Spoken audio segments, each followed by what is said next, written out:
I've been trying, but see, the thing is, when I come on air, man, my shit be hanging, and you can see like I got a bra strap on, even though it's my tank top. You know what I'm saying? That shit is gonna be on outcuts.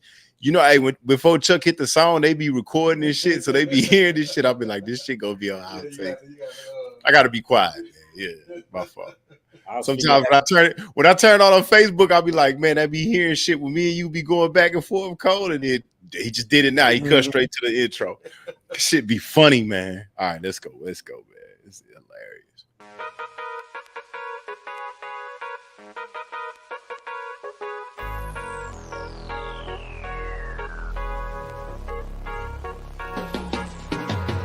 Season 3, Debate with Bake Sports Show. We coming live from the Mo. You know how we go. We talking basketball, football, and boxing. You got something to say, man? Jump up in them comments. We gon' keep it real with opinions and facts. Let's look at the stats. Well, that settles that. It ain't no hating. We just debating, interviewing guests so we can learn how they operating. Give you our perspective in a way that's captivating. Another sports show to put in your rotation. See, Bake choose the topics, everybody looking. Laro got the commentary and he keep it cooking. Cole with the game, he coming live from Brooklyn. You know, it's the most serious production. We giving game free, so tap in and see. Season 3, DWB, MSC.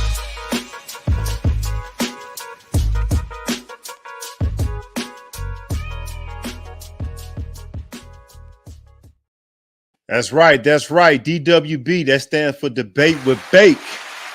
What up? Welcome back to another episode of Debate with Bake, Season 3, actually episode 7 to be exact. Shout out to Mo Serious and the Mo Serious family. You can check us out on moserious.com. We are the sports center of moserious.com as we continue to bring these fire takes and debates about, current news, topics that make you ask yourself, if you're a real sports fan, hey, I never thought about that. You know what I'm saying? Who other than Jim Brown will be considered a power running back? But that's just one example. But ladies and gentlemen, welcome again to Debate with Bake podcast. I am officially Mr. Debate with Bake himself, a.k.a. Charles Baker, a.k.a. Bake, a.k.a. C. Bake. But you need to know I am the Debate with Bake. That's right. But what's going down? We are here courtesy again of moserious.com. Check us out on moserious.com. I mean, Mo Serious Entertainment to be exact.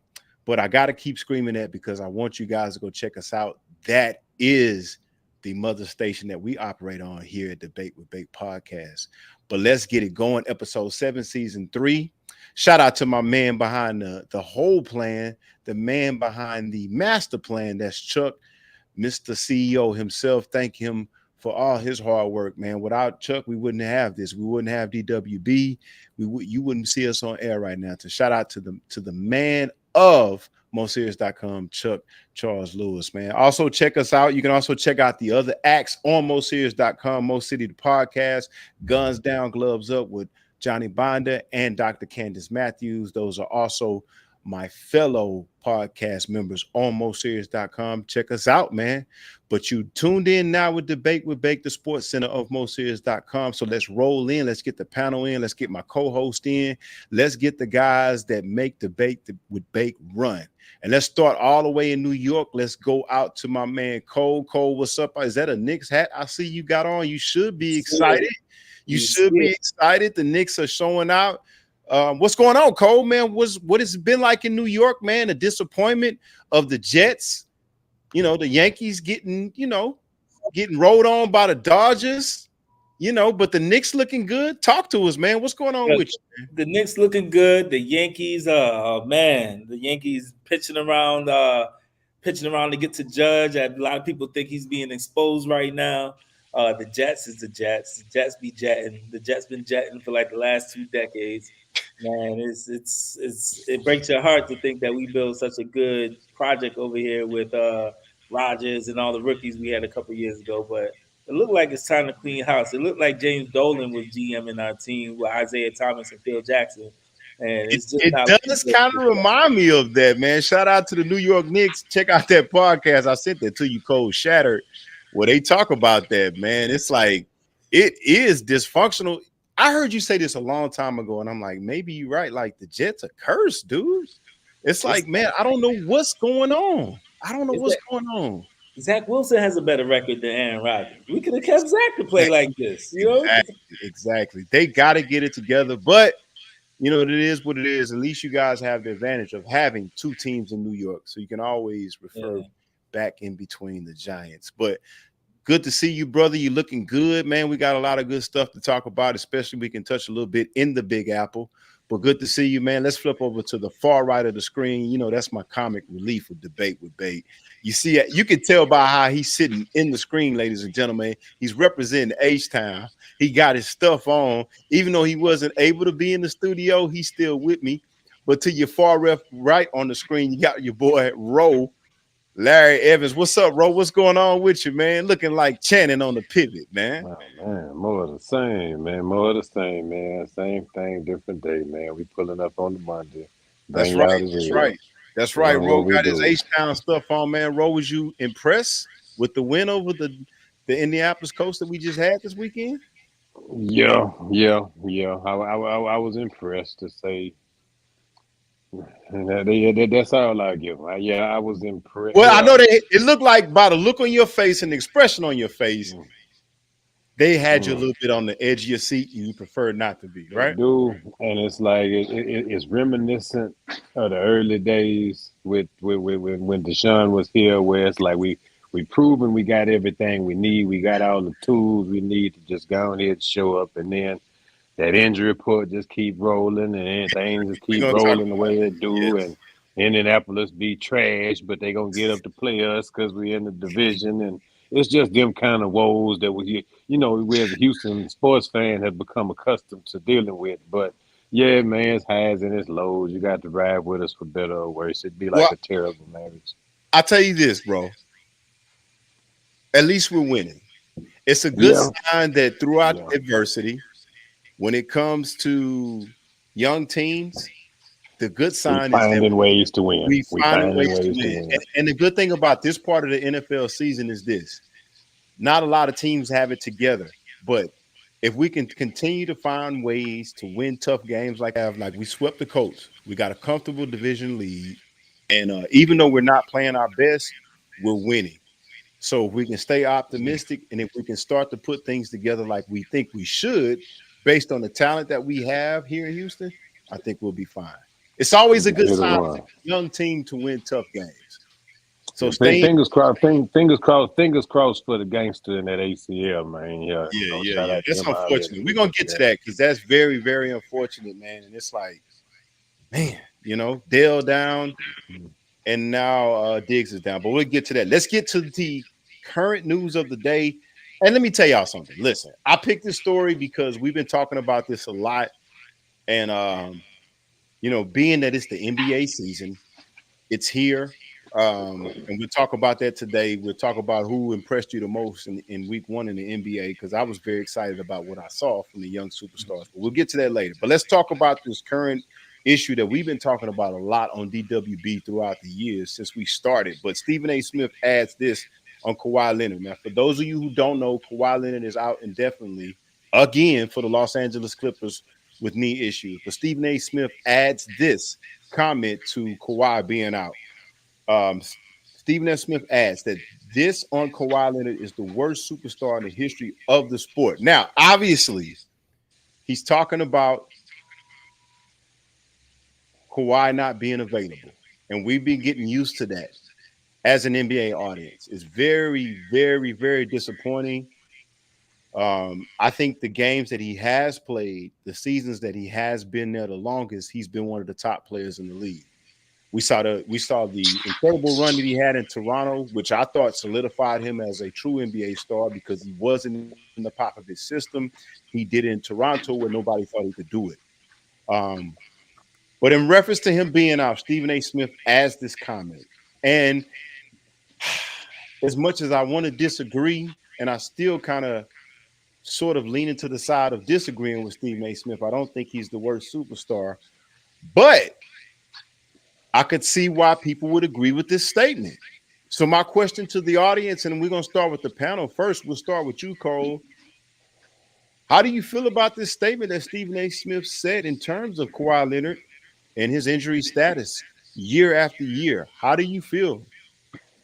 Is he the worst superstar? I won't say he's the worst superstar because I still think that how can you be a superstar and carry a franchise and rejuvenate a franchise and from a standpoint of financially, he still brings people to the organization that if he wasn't there, they'll be worse off. So I can't say it's all lost, but it's disappointing that the fact that you pay him so much money to never be available, and the best availability is being available. And I think the fact that he hasn't been and they paid him so much makes him, a bad superstar because of what they paid him. But for what he's doing for the organization, he's still making them a better organization, regardless of He's not there, Cole. I mean, I get what you're saying. I get what you're saying money wise. I get what you're saying. You're right. Go ahead. And he gives people hope. Like to think about, hey, this person's coming back from injury. We have hope. You could have no superstar and be like the Knicks for years when we had the Howard Isleys, the Alonzo Triers, the Tim Hardaway was our superstar. Like who's signing up for that? But if you tell me you put Kawhi Leonard on that team, people are gonna come to see Kawhi Leonard, even if it's for 25 games a season. You know what I mean? So it's disappointing. Yes, I don't think you're getting your value back, but there's still value. I mean, it's value in terms of what you're saying, the numbers, the money, yes, the season tickets. But after a while, don't you think that's going to start to disappear, being that people are starting to expect him not to be there? No, I agree with that. And you know what? And you know what, Cole? I'll even take this from you before I go to Roe. But it's like, I'm starting to really factor that in pro sports, because here's the thing. What's so disappointing about Kawhi Leonard is this. When he's there, what he probably averages probably about 25 to 26 points a game, somewhere up in that range, which is very, very, very productive in the NBA. And it's arguable that at his best, he's one of the top 5 players in the league. But the thing about it is, when he's not there, Cole and Roll, that 25 when you have him in the lineup and you're building your lineup around him, because whether he's there or not, you have to try to build your lineup around him. You're building your team as if he's going to be there. And when he's not there, your team is different. I agree. And that's the problem. That's why, as much as I don't like the statement, because I don't like to kick people when they down, and the words that Stephen A. Smith is using, or he's choosing to use, is word superstar. That's a little extreme. But you also have to remember this. That 25 points a game that he averages, the Clippers have to build around that. And so when they build around it, they bring certain players in to fit that 25 points a game. In the NBA, when you average 25 points a game, whether it be the regular season or the postseason, they're supposed to be able to put that number down almost every time you step on the floor. And his skill set as well, he hasn't been there. Like, they cannot build anything. And it starts to ask the question, and I'll go to Roe next, but, it starts to bring up the question, like, how much longer? Yeah, even though Cole brings up a good point that his value helps the organization, but what good is your value if they can't count on you to be there? And I pose that question to the audience as well. Hit that like and subscribe if you're watching us, but also send in your comment, because you gotta wonder, as an organization, how long do you wait? But Ro, what do you think about this? What do you think about this statement, and what do you think about the absence of Kawhi Leonard within the last 4 or 5 years? Well, I don't agree with the statement. You know what I'm saying, per se, just because it's strong, it's harsh, and he's not the first is the main thing to keep sight of, that he's really not the first. I would say that is arguably Joel Embiid or Anthony Davis at this particular point. It's like we don't want to throw that particular weight around in terms of expectation. It's more shocking to hear about how the organization handled the situation, so to speak. You know what I'm saying, in my opinion? Because, from what I hear about it, there's a trainer that's come forward and they had some kind of strange, radical timetable on how long it would take to address this chronic injury or this potentially worse injury.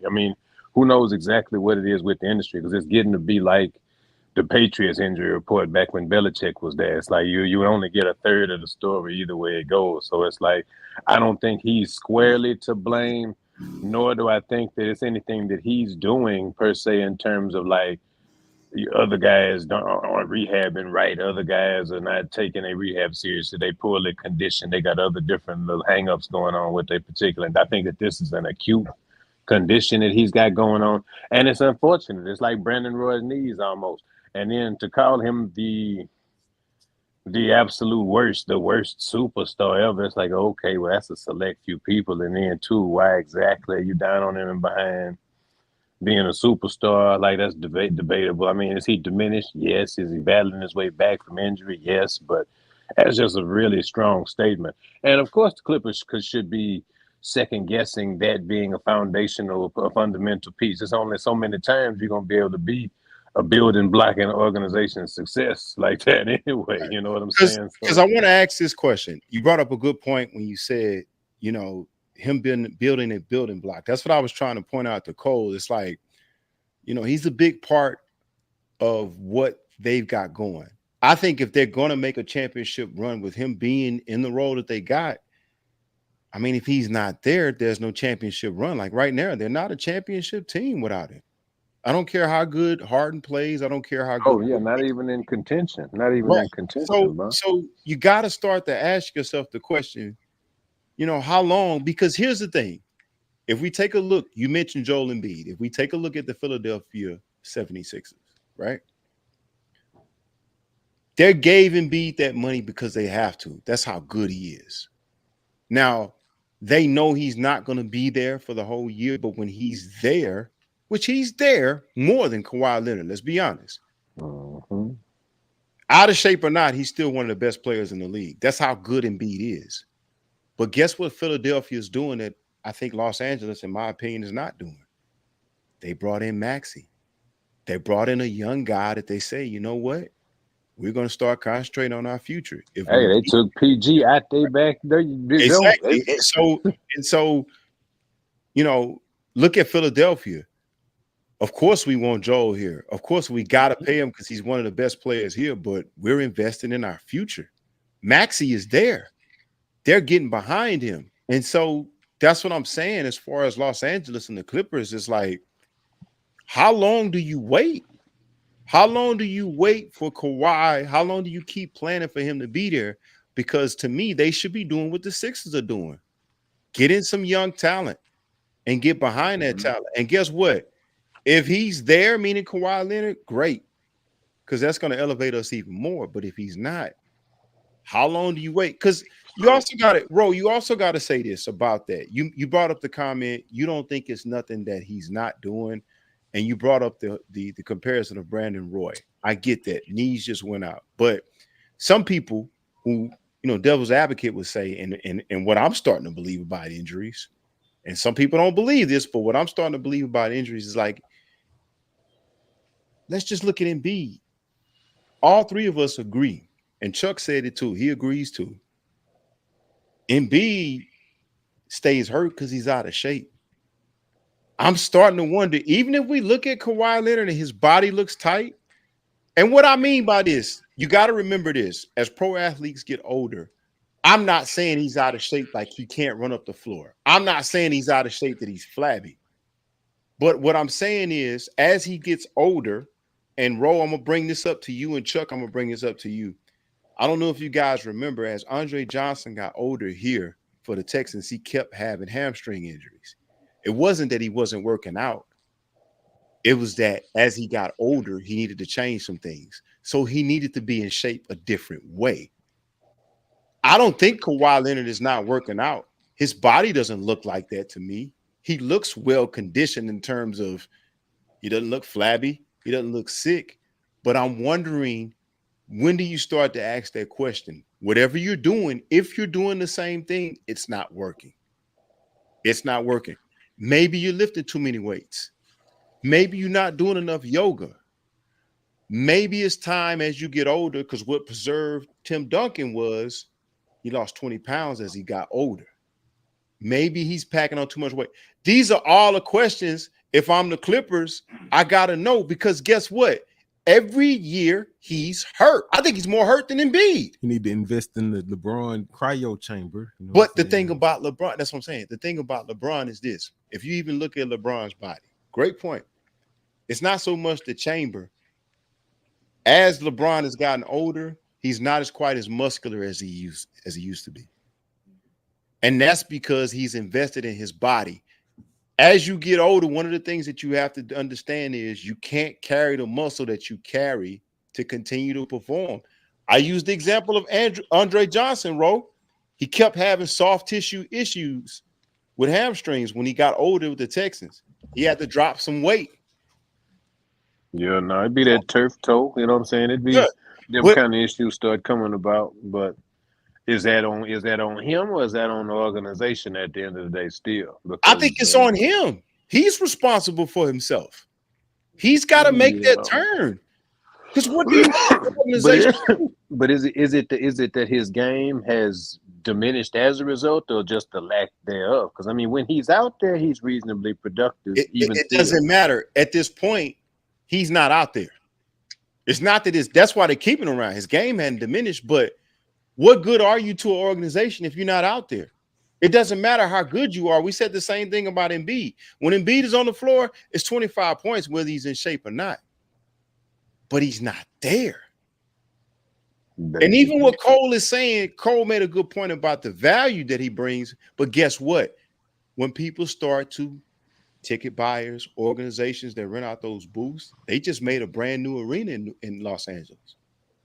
If he's not going to be there, or people are going to start to believe that he's not there, that value is going down. Those ticket prices are going down. So, you know, I don't think he's the worst superstar like Stephen A. But people got to start to question because he's not there. Like, again, Embiid gives you. Calling him a superstar is a stretch. Calling him a superstar, period, is a stretch because it's because like he's not there. He had his run. That's not a stretch. I think he's still top when he sets foot on the court. He's still top 5 in the league. But again, on the court. Again, though, and Cole, Cole, I think you agree with me on this. When it starts to talk about contract negotiations and fixing up our team, when you put on your GM hat, one of the things you got to consider in pro sports, yeah, he's a great player, but you also have to consider if he's not there, because he can't be a great player. I agree with that. If he's not there, and Cole, you one of the biggest proponents of why am I giving him this money? Why am I giving him this kind of extension if he's not there? I agree that after a certain age, maybe the NBA needs to start looking into, just to save franchises from themselves, only being able to offer 1-year contracts. Maybe. Well, that's a business deal. And I think that's something that I think each organization, as you run your business, you should look at that. That should be business savvy by your GM. Yeah. Oh, you say it all the time, and I get on you, but I respect you about older players. Hey, man, I'm offering them a 1-year deal because, number one, he's 35 and he's always hurt. I could give that money to somebody younger. You know, play the guarantee or play the guarantee. No, look, because like you send him across the way or something, he's still viable with diminished minutes. Like I said, he can still contribute somewhere given the situation on that basis. You know what I'm saying? Like he could make that LA team fabulous across the way. Let me tell you something, and then we'll move on to fantasy because we got to get there. I go back to the example of the Boston Celtics, and I'm not saying that Kawhi is there yet. But I told Cole this a long time ago. The reason why it works for Boston and Porzingis is we know that Porzingis still is one of the best big men in the NBA. But what's been his problem? Injuries. So you know what Boston did? They realized he could still play. We'll bring him off the bench. We'll cut his minutes. Because even though he has the talent and the skill set to be a number one player, he can't let Al Horford do the heavy lifting here.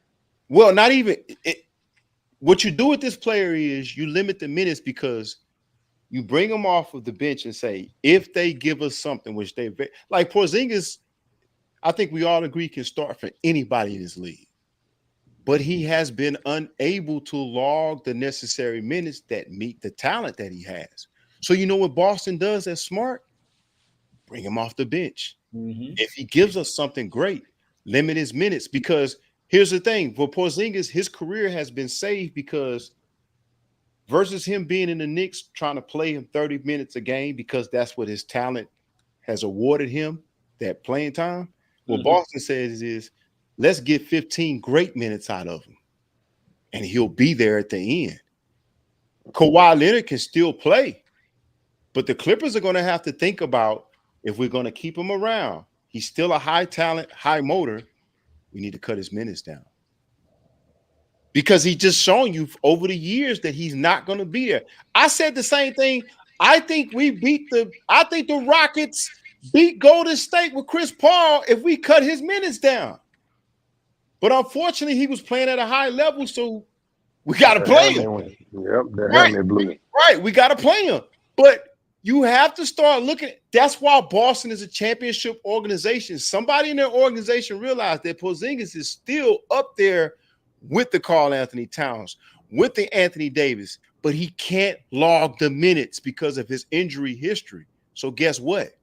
We got two young superstars in Tatum and Brown. Bring Porzingis off the bench because he's a matchup problem. But don't try to play him over 20 minutes because he won't be able to be there. Might be something like a donut tap. Right. It might be something that Los Angeles need to look at. I'm just saying.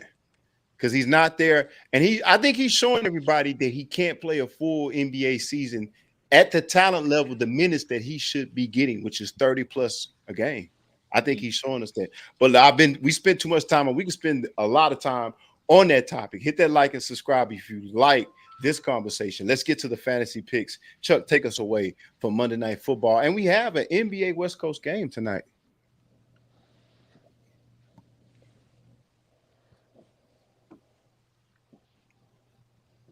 Underdog Fantasy.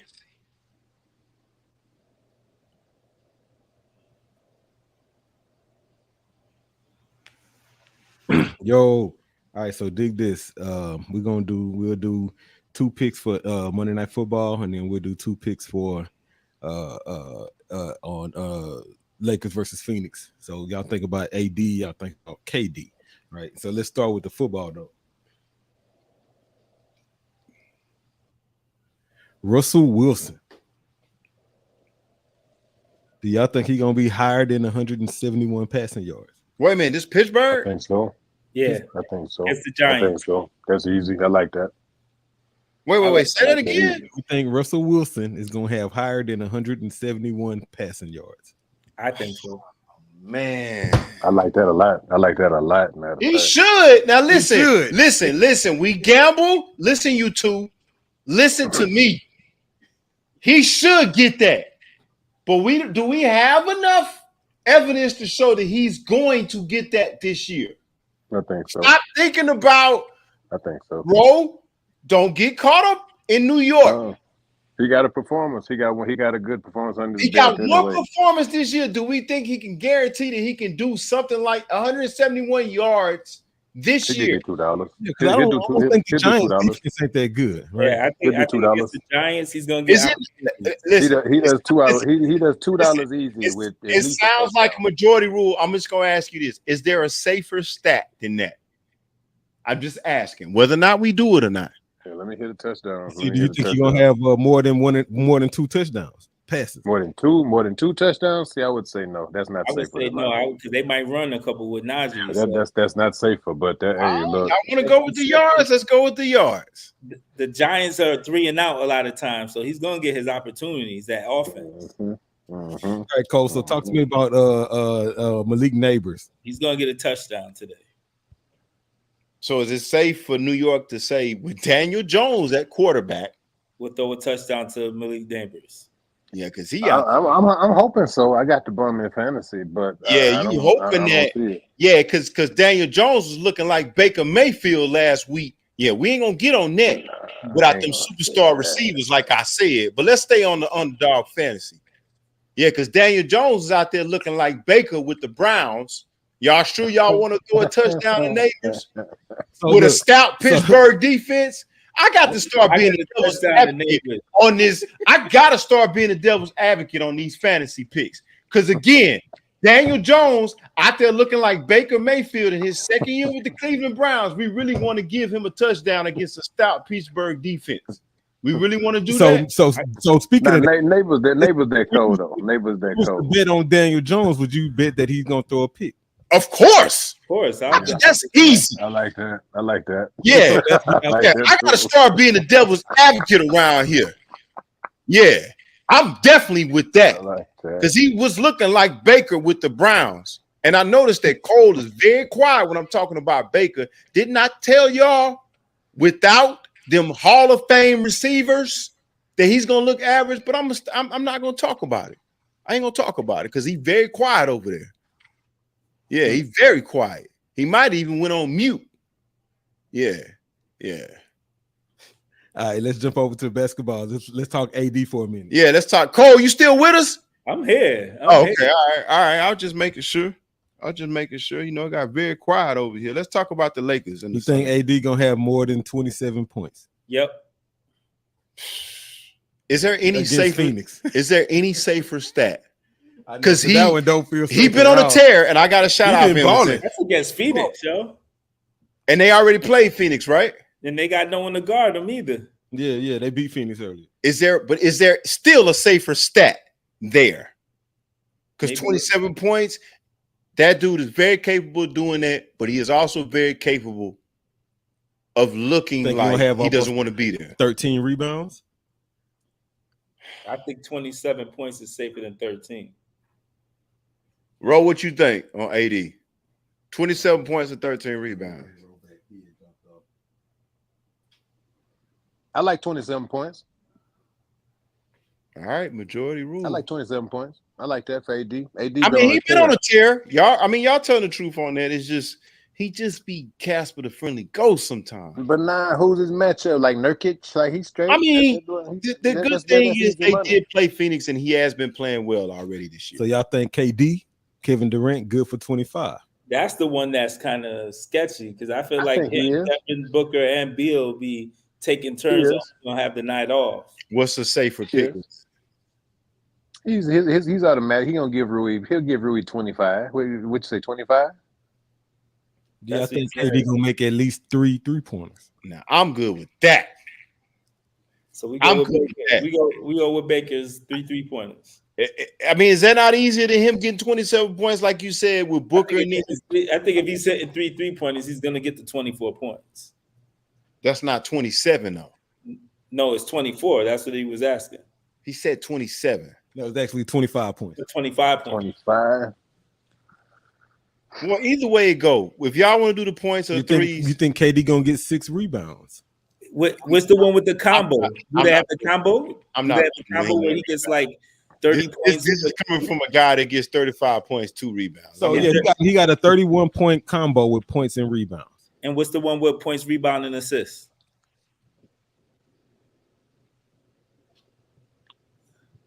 39. But they only giving me the first half. They're not giving me the full game. The first half? Oh, damn, that's a tough one. That's a tough one. Yeah. Very tough. I like the points in the rebounds and the points and assists. With the points and the rebounds, he's gonna get 20 points, and he usually good for minimum 8 rebounds. But I think he'll get 10. He has to play good. I mean, I think the 3 3-pointers is probably the safer bet. That's what I said. But you know what? Y'all want to be fantasy, y'all want to be point guys. I know he's gonna hit 3 threes. But let's go with that.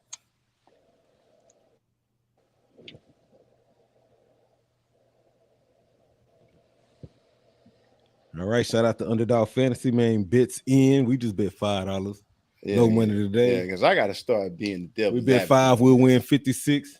Because we betting on the best. So we bet 5, we'll win 55, and that's a higher on Russell. That's higher on Daniel Jones.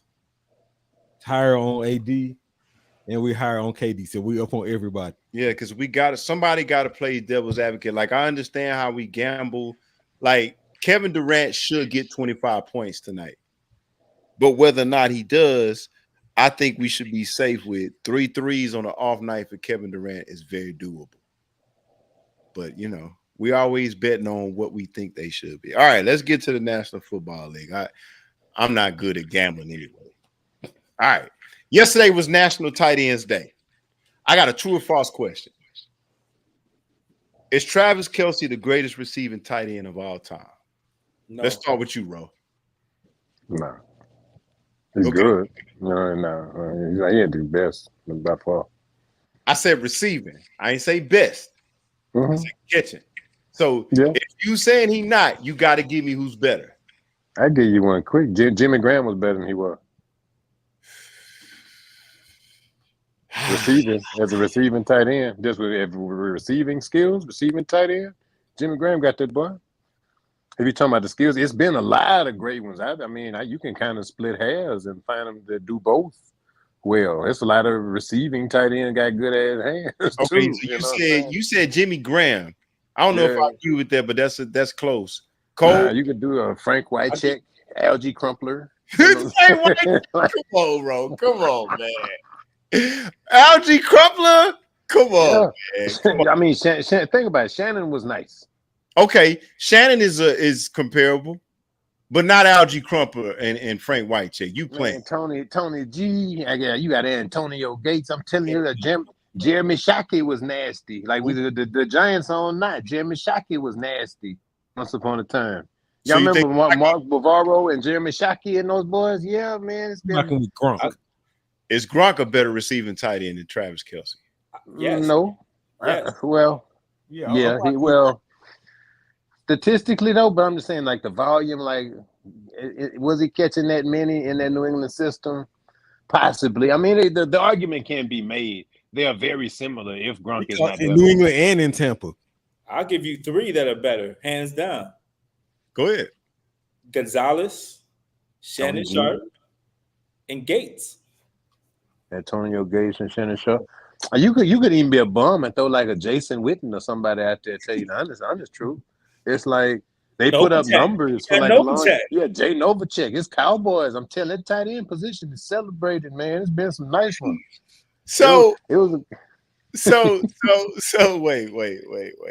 Jason Witten and Frank Whitecheck can't be in that conversation. Man, Mark Andrews gonna be there. Lamar gonna put Mark Andrews.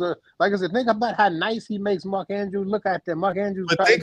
But you gotta remember this though. Let's not. We need Jay Campbell on here. Let's not like the Chiefs are on a historic run, and a big part of that is the connection.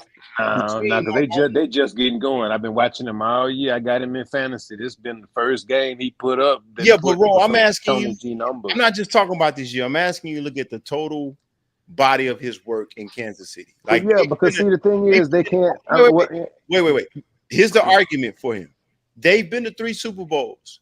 They've changed a lot of pieces around Mahomes, and the only one that's been constant has been him. Now, but he's a deep one now. I'm willing to accept in the chat. It's just me. I'm not the end all be all. I'm willing to accept Gronk because Gronk did the same thing with Brady in New England. They moved a lot of different. You know who better than that boy right now today? That boy Kittle in LA. That's what I'm saying. Listen. Say what you want. Say what you want about Kelce. That's why I put this question up here. You got to consider this. Like Kansas City could go down as one of the best offenses of the modern era. They've been to 3 Super Bowls already. He has been the constant piece there. Now, see, listen, they don't have no like packages. But wait, Ron, let me get this out.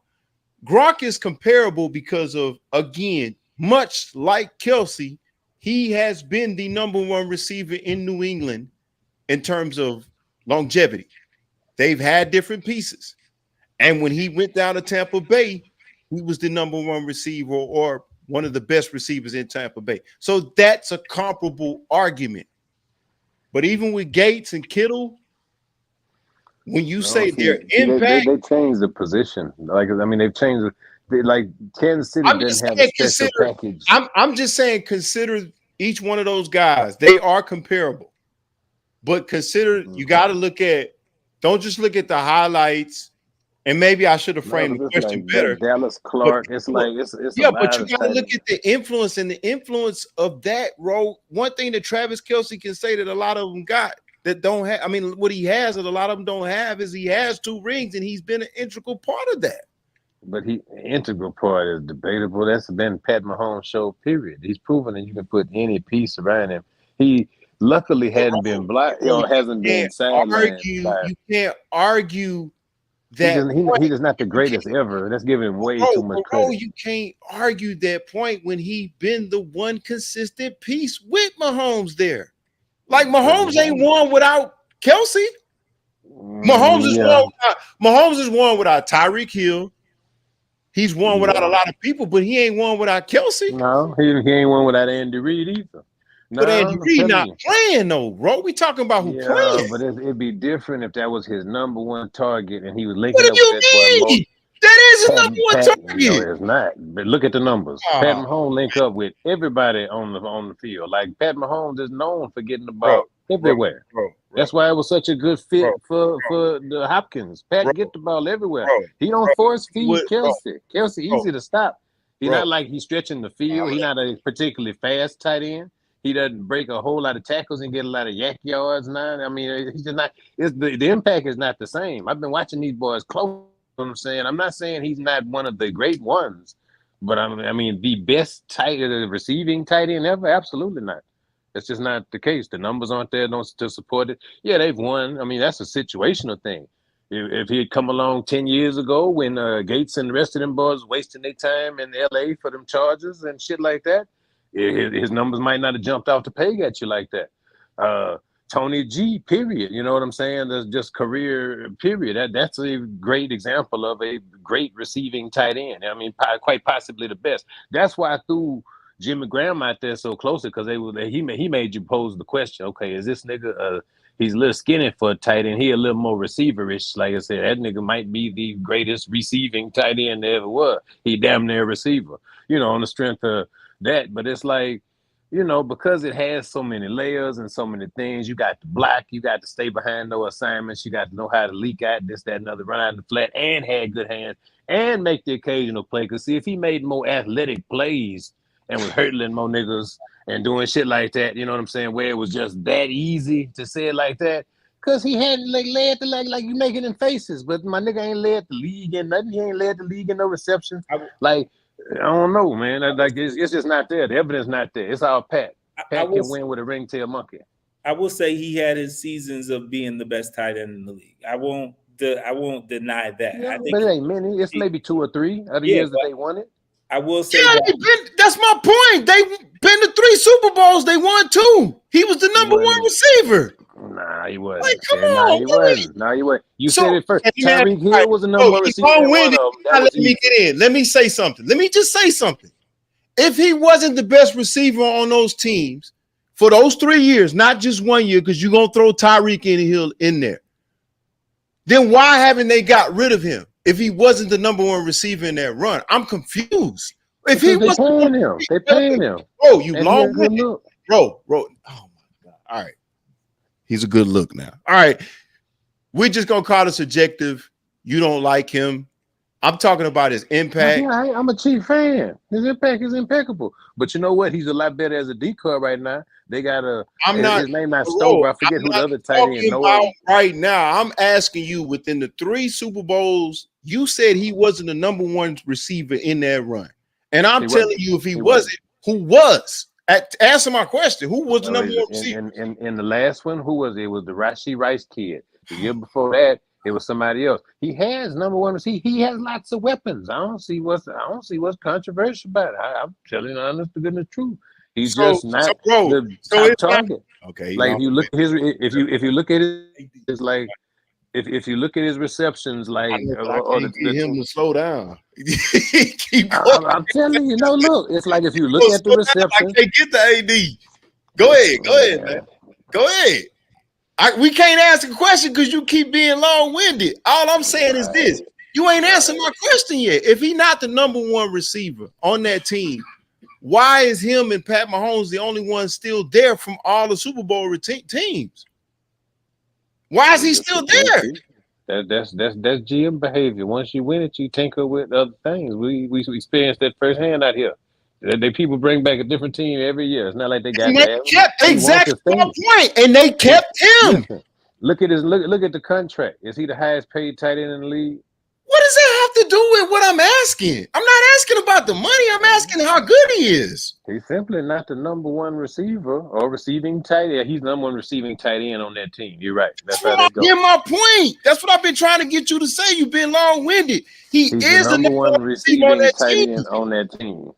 Okay, so he's got a case being that they won 2 Super Bowls out of 3. He's been the only consistent piece there with Mahomes. That's all I'm saying. He's got to have a stake in being one of the greatest receiving tight ends, not tight end. I said receiving tight end. That's all I'm saying. He got a stake in it. I just said Gronk and Antonio. All those guys can be compared, but he's got to be in there because one thing that he has that Crumpler don't have, some of the other guys, he's got 2 rings, and he was a big part of that. That's all I'm saying. You can't sit here and say he's not. Like, come on. He's been gone. Come on, man. Like, it just seemed real superficial to me as all. I feel you, though. I feel you. You got to give credit. But anyway, you got to give credit. You can't say he wasn't the number 1 receiver. He wouldn't be there. He wasn't. That's you being subjective right now. I can't do nothing about it. No, I'm saying them numbers. The numbers say he's probably the best. But anyway, you got AD over there, Chuck. You said something to me? Shout out. What's going on, man? What's going on? What's your name, brother? No, that's AD. That's Dimmy. Oh, what's me? up? It's AD. Hey, okay. I thought you said something to me. I was chimed in for a second. Ant, you played in the NFL. Shout out to my man Ant for coming on. Now, I posed this question, and I said, is Travis Kelce the greatest receiving tight end of all time? No. But we got into the discussion that one of my co-hosts here, the guy over here in the Houston hat, said that he wasn't the number 1 receiver for the Kansas City Chiefs. And I'm like, my question to him is, well, how did he survive staying there when they didn't move so many different pieces if he wasn't the number 1 receiver over there for those 3 years? Mm-hmm. How do you feel about that? Is he the number 1 receiver over there? At Kansas City. Of course. Thank you. Of course. In my personal opinion, I mean, I'm not saying I'm the Bible and nothing like that, but they got Tyreek Hill walked down the Dolphins. We see how the Dolphins are doing. And Travis Kelce is, the centerpiece of that offense. Can you say that again, Ant? I think he's the centerpiece of the offense. And not one more time. Lombardi, but I think he's the centerpiece of the offense. All right, Ant, but how do you feel about the original question of him being the greatest receiving tight end of all time? Well, this is how I look at it, and this is how everybody's going to look at it at the end of the day. In professional sports, you judge by what? Championships. So, if he has championships over, say, somebody like Antonio Gates. The only person that can trade him right now is Gronk as far as championships. Now, they might not be the best athletically or, as far as game planning wise, speed and all that stuff, but you're looking at championships. You're going to be judged by the championships you win. Look at Michael Jordan. He lost so many times to the Pistons and to all these other teams, but when the Pistons got old, he got 6 championships in a row, and nobody's ever going to beat that. Except Bill Russell. But Bill Russell, they kind of discredit his career because he played back in the Stone Age, right? Yep. So the championships are going to be what they're judged on. And right now, only person got him beat is, I guess, Gronk. Hey, AD, I'm going to disagree. I'm going to disagree with that. Thank you. Hold on. I'm going to disagree. Okay, what's your point? Go ahead. I'm going to disagree with that because we could take it to another sport. You can't tell me Robert Horry is one of the top 5 power forwards or small forwards. You get what I'm saying? Because he accomplished championships because he was lucky enough to be on such a talented team. But he was a role player, though. He wasn't a starter. He wasn't. We can take the role player out, but we can't sit here and discredit Shannon Sharp, Antonio Gates, Gonzalez. No, we're not discrediting. We're not discrediting them, but no, by no means. When it comes to being an all-time great, certain people you can't base on championships. Same thing with Karl Malone. I know that there's a couple power forwards that won more championships than him, but there's not too many that can say that they better than him. Okay, let me use your example. The thing that puts Tim Duncan over Karl Malone is what? Because but he's a better player. But look at Kevin Garnett. Is Kevin Garnett and Antonio Davis better than Karl Malone? Anthony Davis. Are either one better than Karl Malone? No. No, that's right. Nah. Y'all listen. Championships ain't no trump card for it. I'm talking about that boy Roll within offense right now. That is working, but that's all on Pat. It ain't got shit to do with Kelce. That all comes down to what you prefer in your tight end. But we talking about. But look, Kelce ain't got to haggle about money. You pay? They not paying that boy top dollar in the league. I promise you. Look at the books. Yeah, Kelce. Kelce is getting paid top dollar. In the league, he leading the league. He leading the league at the tight end. He's not leading the league because he don't want to, because he want to bring other pieces in to win more championships. He could have got the biggest contract, but he's smarter than that. He knows if he got championships, he's gonna get commercials. It's just an overstatement. Listen, I'm not knocking Travis Kelce at all, or talking about his contract. No, we're not saying you're knocking him. He's great, but all I'm saying is it's all Pat. You feel me? They using Kelce the way they supposed to be using him right now. He put the work in. He got the barbarian work. If it was all Pat and then Kelce wasn't a part of that, don't you think they would have got rid of him just like they got rid of everybody else? Nah, because he's an asset. What you mean? That's my point. That's never been the point. That's never been the point. But it's like, even like my man, like I said, no disrespect, but it's like, nah, he ain't at the focal point of that offense. That ain't how that offense works. If it ain't him and Mahomes, who is? Whoever it was, Pacheco till he went down. They got to stop a nice running game right now. It's Kareem Hunt. Them boys is moving. They're not moving the ball. They're not. Let's move on. He don't like moving the ball like that up and down. He don't like. He don't like them. Let's just move. I got him in fantasy. I'm telling you, I've been with this nigga numbers. We undefeated. We undefeated. I ain't got no problem with Kelce. I'm with you because I'm stuck in the 90s too.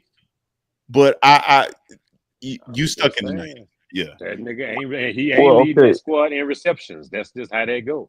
Look at the numbers. He is not leading the squad in receptions. Numbers pulled up right now. Yeah, I pull them hoes up right now. He's not leading the team in reception. All right, let's move on. Nah, y'all playing. Well, the thing is, in professional sports, you're looking at who am I game planning for? Are they game planning for Pacheco? That boy better game planning for Pacheco on IR. Yes. But that's what I'm saying. They use that boy as a decoy. That other tight end right now eating. I think that the boy named Noah Gray or something because like that. they're game planning for Kelce. And they take it right. And he's a decoy right now. That don't mean he got no reception. I'm telling you, I looked at the numbers not even a second ago. Like, that ain't no knock on the nigga. That ain't no knock on his contribution. Andy Reid gonna go down as one of the best coaches ever of all time. And it's not because of Tampa. I mean, I think the point is, I see what your points are, but I think, when you're looking at talent-wise, is he the best talented tight end ever come through? I don't think so, talent-wise. We know that, yeah. But as far as with the people going to measure it, with the Hall of Fame, stuff like that, it's going to be, championships. He's going to probably end up winning another championship at least, and he's going to be in that conversation. Him and Gronk in that conversation. For sure. All right, let's go. If you're looking at it like that, I feel you. Respect. That's 100. Yeah, that's what I've been saying. But you want to bring in Algie? No, you were talking crazy. This nigga was the best receiving tight end. Like the rest of them niggas was out just blocking. Hey, but you brought in Jason Witten and Frank Whitecheck. Come on, man. Them boys was great possession and receiving and tight end. Dallas Clark. It's a lot of them. I'm telling you. Yeah. Jeremy Shockey, Kellen Winslow. The position cool. I'm telling you. Tight end solid. All right, Jimmy Graham. All right, of all the current NFL quarterbacks that I got on this list, I'm going to name it. Who is the best in college? And we'll go through all three of you guys. All right, number 1, Joe Burrow at LSU. Jameis Winston at Florida State. Lamar Jackson at Louisville. Baker Mayfield at Oklahoma. Kyler Murray at Oklahoma. Trevor Lawrence at Clemson. Again, who was the best in college out of the following list? Joe Burrow at LSU. Jameis Winston at Florida State. Lamar Jackson at Louisville, Baker Mayfield at Oklahoma, Kyler Murray at Oklahoma, Trevor Lawrence at Clemson. Ro, let's start with you. I tell you what, let's start with you, Cole. Who was the best in college out of that list? Damn, I want to see Lamar was probably the most talented, but he didn't have a lot of crazy talent with him at Louisville. So people really didn't get to see him unless you just knew about him and you tuned into Louisville sports. Now the question is the best in college. No, I know. I'm trying to say Joe Cool. I think that he became nice like his last year of college. Like he was nice. I think the year before he might have lost to Alabama in the championship or whatever. But I gotta go with Winston, man. I think Winston was at Florida State. There was a year he could have came out early, and then he ended up staying for another year. I think what took away from his luster probably was that off-field stuff. But I gotta say Jameis Winston was probably the best college quarterback amongst them all. But then Joe Cool. And let's go with you next, and then we'll go to Roe. Joe Burrow, Jameis Winston, Lamar Jackson, Baker Mayfield, Kyler Murray, who you think was the best in college? I think I hate to say it. I think it probably was Joe Cool, man. Okay. They had the weapons. I mean, it's one thing to have weapons, but didn't know how to use the weapons. He was just unstoppable, man. They set all kind of records, man. I mean, they were just unstoppable. That's what the reason. I mean, that's my reasoning. They had two tight receivers, but I mean, I think the quarterback. You can be the best receiver in the world. If the quarterback can get you the ball, you just running routes getting open for no reason. Now, you can be frustrated. You can be mad. Who were their receivers there at LSU? What's that? Who was the receivers there at LSU with Burrows? I think it was Jamar Chase and old buddy Jefferson. I mean, but if you have a quarterback that can deliver the ball, you just getting open for no reason. Right. I mean, he was just carving them boys up, man. He just that team. If you look at those records they set, I mean, he was a missing piece. He was a catalyst to. Yeah, and we don't talk about him or not. That LSU team, that was a hell of a team, man. Like he had Jamar Chase on that side. That was crazy. Yeah, it was. I mean, think about this. This guy was on the bench at Ohio State. Yeah, you're right. Transferred, and they came in and just wrecked shop. So, right. One of y'all got some background. Ro, who you think was the best? Ro, you there? Yeah. Who you think was the best in college? I was thinking it's like the most talented. Yeah, I'm rocking with Cole, man. It's like Lamar with the Heismans and the things he did, but because he wasn't surrounded with success, so with any talent like that, where you could really see him shine on that level or really get any natties, anything like that, it's hard to just say he was the best in college like that. Right. I'd say on this list, I'd go against the grain. I'd say that white boy, man, in Clemson, man, Trevor Lawrence was a motherfucker in school, man. I knew you. If you're talking about in college, you know what I'm saying? Because it's like you're talking about like a Tim Tebow. I'm thinking about people who could be on this list who was only good in college. You know what I'm saying? Like Baker wasn't even that good at Oklahoma. I can't say him. Kyler was better at Oklahoma than Baylor to me. Yeah, I mean, and then Baker to me, that's you know what I'm saying? Yeah. And it's like I was a Florida State fan, but I don't remember too much about Winston, what Jameis was doing at Florida State when he was out there. So it's like I can't say he was just tearing college up. Like I know he ain't win no natty. So, you know, like I said, Joe was stacked. So Joe the easy money. I mean, Joe Cool is the easy money, I guess, but he was playing on a stacked ass LSU team. You know what I'm saying? I had no idea he was still playing with that boy in Cincinnati. That's crazy. Yeah, I gotta say like a Trevor Lawrence. You know what I'm saying? Because Trevor Lawrence did kill shit at Clemson. Everybody had every reason to believe from Trevor Lawrence's performance at Clemson that he was gonna be a stud in the league. And let me ask you, do you remember this role? Because I don't. Who did he play in the national championship at Clemson? Any of y'all remember who he played? Was it an SEC might team? Have been Alabama. They might have beat Alabama. I think they did take down. I think it was more like a David Alabama or Ohio State. Yeah, it was one of those big giants that they weren't supposed to beat. So I could see somebody saying Trevor Lawrence. I'm gonna roll with and the reason I remember. No, I'm just my fault. I ain't mean. Yeah, go ahead. The reason I remember is because they had him right after they had Watson and won the Natty with Watson beating the same team some kind of way. So I was like, damn. And I want to say, Ro, you right. I want to say they knocked off a big SEC team when he won because he did I something. think it was saving them in I Alabama. I think it was Alabama. Why you didn't put Deshaun or CJ or Caleb or some other ones who had dope college careers on this list? Because I just picked random ones. I could have put them on that, but I just picked random guys. I think for these guys, I think most of if I might be true or not, all these guys either won a Heisman or they were up to win a Heisman.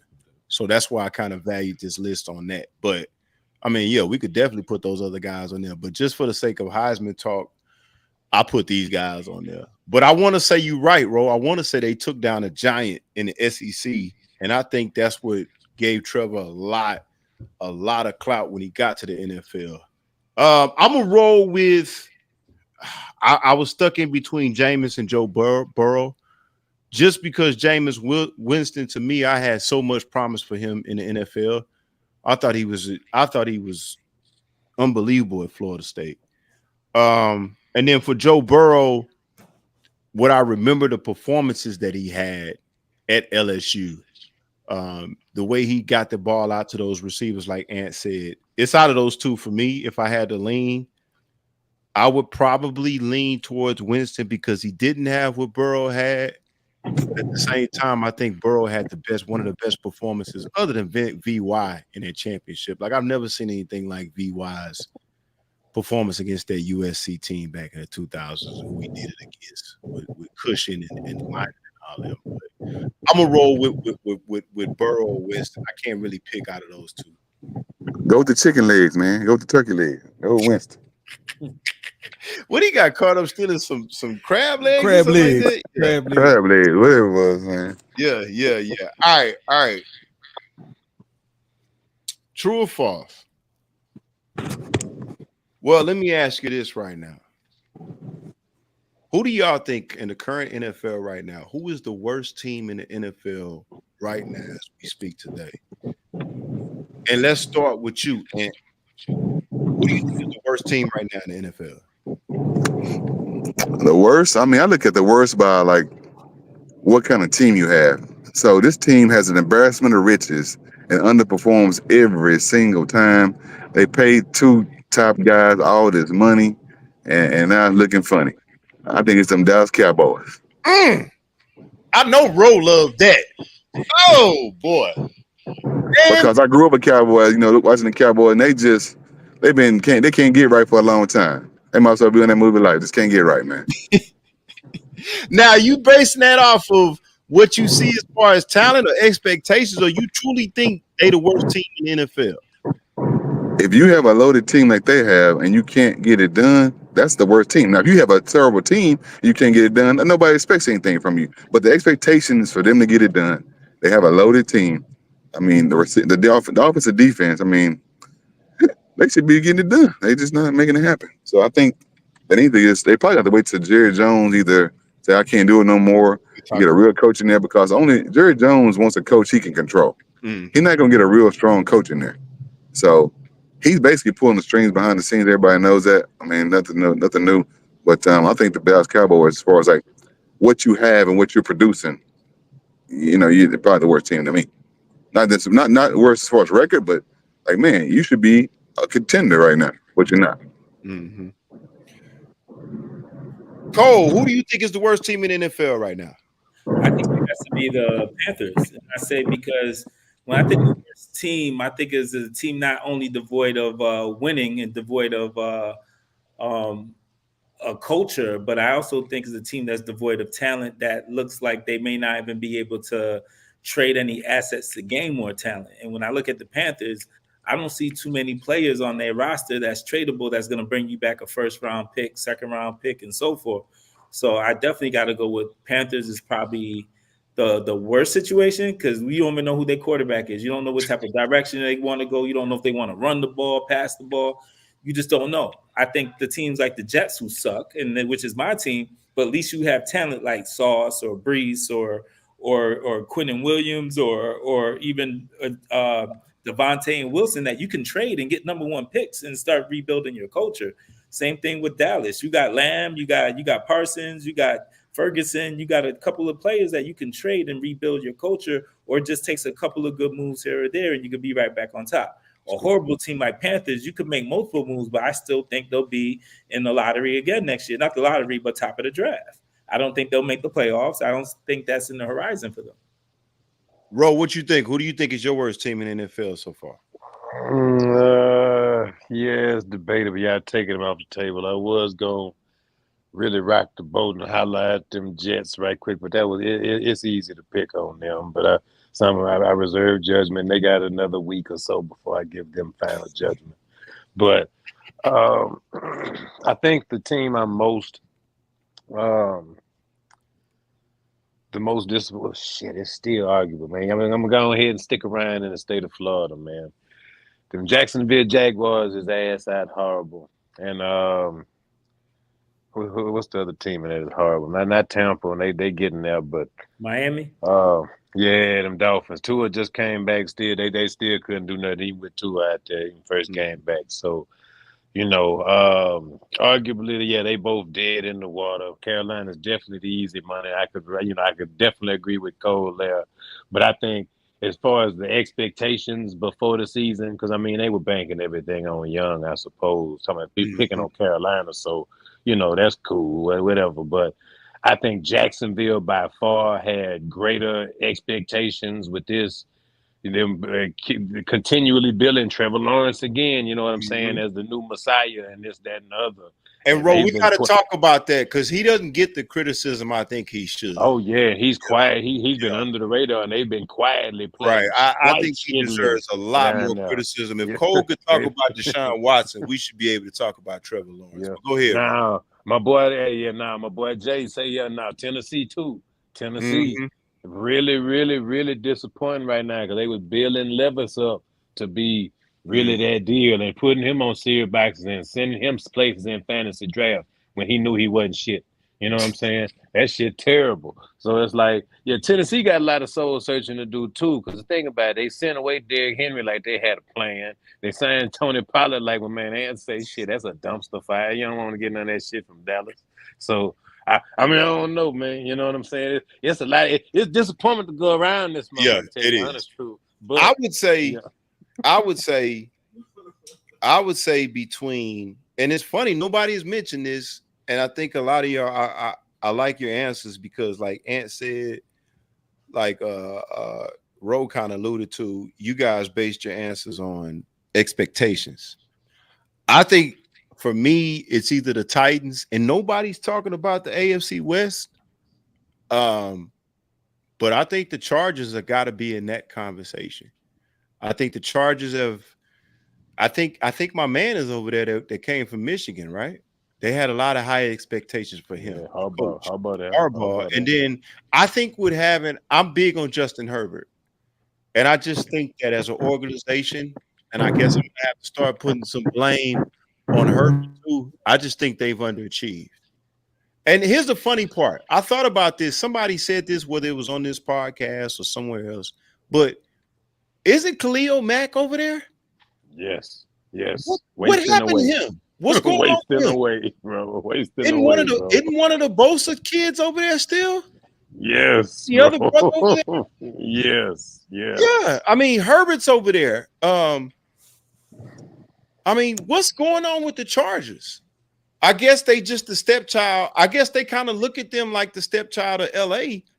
But I mean, the Rams ain't doing that well either. As far as the LA team, got a ring though, you know what I'm saying? Yeah, what I'm saying is in reference to the Chargers, it's like for me, they're my biggest disappointment. Probably the worst team is the Panthers and the Titans.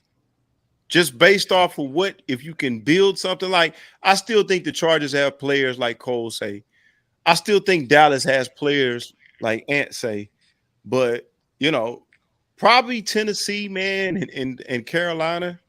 Like, I don't know what you can do in Tennessee to help them. I don't know what. I guess for Tennessee and Carolina, and I understand Cole's point, I don't see the direction.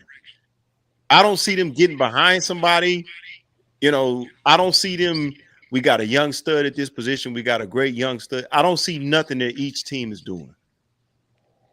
So I don't know how they get out of what they get out of, but I'm going to say the worst teams to me are the Titans and the Carolina Panthers. And I think my biggest disappointment is the Chargers.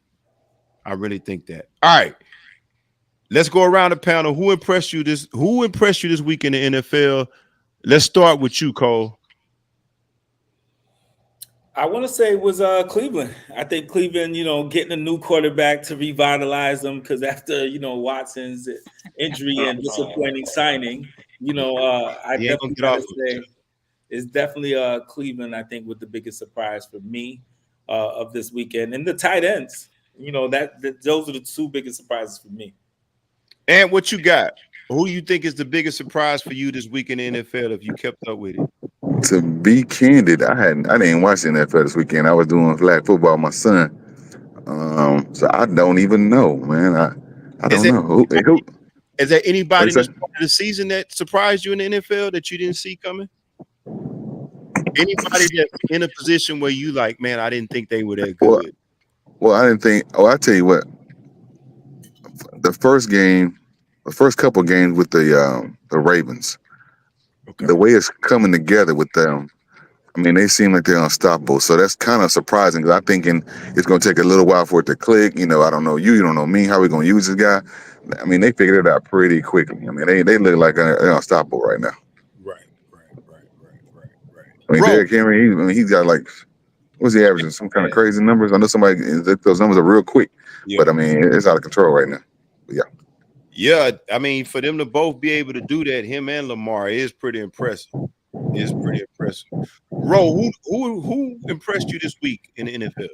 Oh man, I'm gonna stick with that rookie kid, man. Like I said, that damn Jayden Daniels, man, and that damn player. Shame on that cat from Chicago, man. That kid, if he ain't get whooped in the locker room after that one. But yeah, now I'm impressed with the Commanders and that boy Jayden Daniels. Like I said, they had the Rookie Bowl, and he came out on top of a great game. You know what I'm saying? It was amazing. We just talked about it last week. With him versus Caleb, pretty much, and them boy locked up, and it was a great game. Both playing well, I might add. Yeah, I'll tell you what, I got two. I got the Patriots, which I don't like the Patriots. I really don't like the Patriots. They beat the Jets. I thought they looked pretty good. They looked decent to me. I'm actually pulling for them because of Coach Mayo. And people are not going to be impressed with this, but I was. And I know they played the Titans, but I like what I saw from the Bills. The Bills scare me now with Amari Cooper. And it ain't even so much Cooper itself. It's the fact that now that teams have to key on him with Josh Allen. I've been tough on Josh Allen because I think he turns the ball over too much. But if he doesn't turn the ball over and he continues to have that gunslinging mentality like he's been doing, I got the AFC as being the Chiefs being number one, and right underneath them is the Ravens, the Steelers, and I'll even throw the Texans in there, but I got to put the Bills right there too, even though we beat them. So I think the Bills, they impressed me what they did against Tennessee, not so much because it was Tennessee, but I think they look well. I think like a well-oiled machine to me on offense, and their defense is very underrated.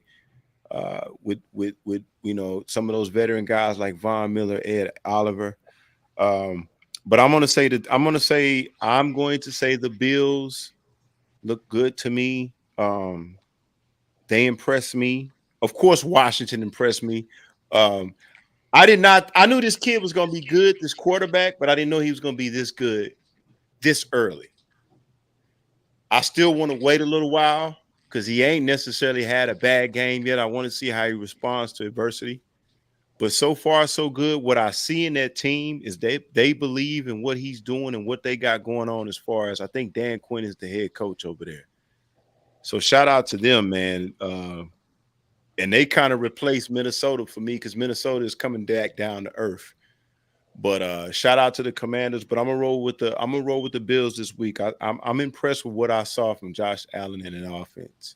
Yo, I want to say one thing about Josh Allen this year, yo. He threw his first interception of the season this past Sunday. Okay. So that says a lot about someone who used to be turnover prone of how he's protecting the ball. No other Right, quarterback has done And that. and again, I've always gone on record to say if he can, I don't expect him not to turn the ball over because of the mentality that he has. But if he tones it down, they can beat anybody.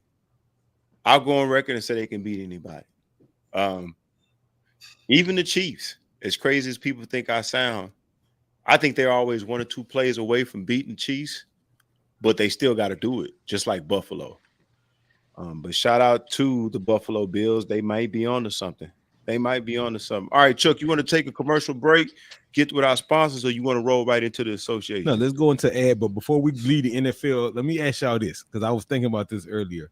I'm curious to know what y'all think about this. How do you feel, and how do the panel feel about Mike Tomlinson's choice to start Russell, right, over the young quarterback who was doing well? Well, I'll go first. I mean, we talked about it a little bit last week. I think it was the right decision. And I always go on the record and say this. You bring Russell Wilson over there to win now because you don't know how much he's got left in the tank. Now, to Russell Wilson's credit, I never thought he played real bad football in Denver. I just think Sean Payton was unfair to him. But I don't think you bring Russell Wilson in to put him on the bench. I think he has to start. I love Justin Fields. But if I'm looking at it from the Pittsburgh Steelers standpoint, that organization, they're always in contention. And that's why I think Mike Tomlin is a great coach, because I don't know how he did what he did, was it last year, 2 years ago, but they didn't have a good quarterback. He was putting 2 quarterbacks together, and they somehow, some way got to the playoffs. So when you bring Russell Wilson in, you're trying to contend for a championship, because at the end of the day, you know you can beat Baltimore because that's in your conference. You're going to play them tough. You always play them the 1 or 2, 3 plays to beat them. That leaves Kansas City. If you Pittsburgh, you think you can beat Buffalo. You think you can beat Cincinnati, and the Cincinnati has underperformed this year. So it never was a question to me, because we talked about this. I posed this to the panel. You have to play Russell Wilson, because that's why you brought him in. You brought him in to win now. You brought him in as the quarterback, and I'm not saying he's on the top 2 level as quarterbacks in the league, but that team has enough that you bring in a Russell Wilson to, whether it be game managed or make a big play, to get to the championship. I thought it was a great decision. I posed the question because if your team has won 3 games in a row, some people don't know how to deal with that decision. It's like, man, Fields is looking good. Do you mess up that chemistry? But I also know that you paying Russell Wilson money to win now. Whereas Justin Fields, we all think he may have gotten a raw deal in Chicago. But you know you got a lot more snaps with Justin Fields. And so I think it was a great decision. And I think Tomlin knows what he's doing. I mean, anybody else on the panel? And go ahead, go first. What do you think about that decision with Tomlin going with Russell Wilson? I agree totally. I mean, and I do think Chicago made the bad decision, because you bring in a tough kid, played at Ohio State, to bring in a USC guy who painted his fingernails. He already nutting up. He got a mental problem, I believe. That boy got a mental problem. I'm telling you. I don't know if he gonna. I hope he makes it, but I mean, I don't think he has the mental fortitude to make it. Yeah, Russell Wilson. You saw that happen with Sam Darnold. He took a back seat. He kind of watched and kind of got his stuff together. Now he's leading the Minnesota Vikings. I think that same thing happened to Justin Fields, watching how Russell Wilson plays. So I think it's a good thing. The young pup watches the old head and learns a lot. And then he's ready. He showed he's capable, but he's missing the deep ball a little bit. But I mean, learning behind Russell Wilson is a great thing for him. Mm-hmm. Cole, what do you think? I think that what Tomlin did was show that he just wanted to run a different style of offense. I think that Wilson offers more versatility. I think that he knows he has a legit backup that can last a couple of games, but a change of style.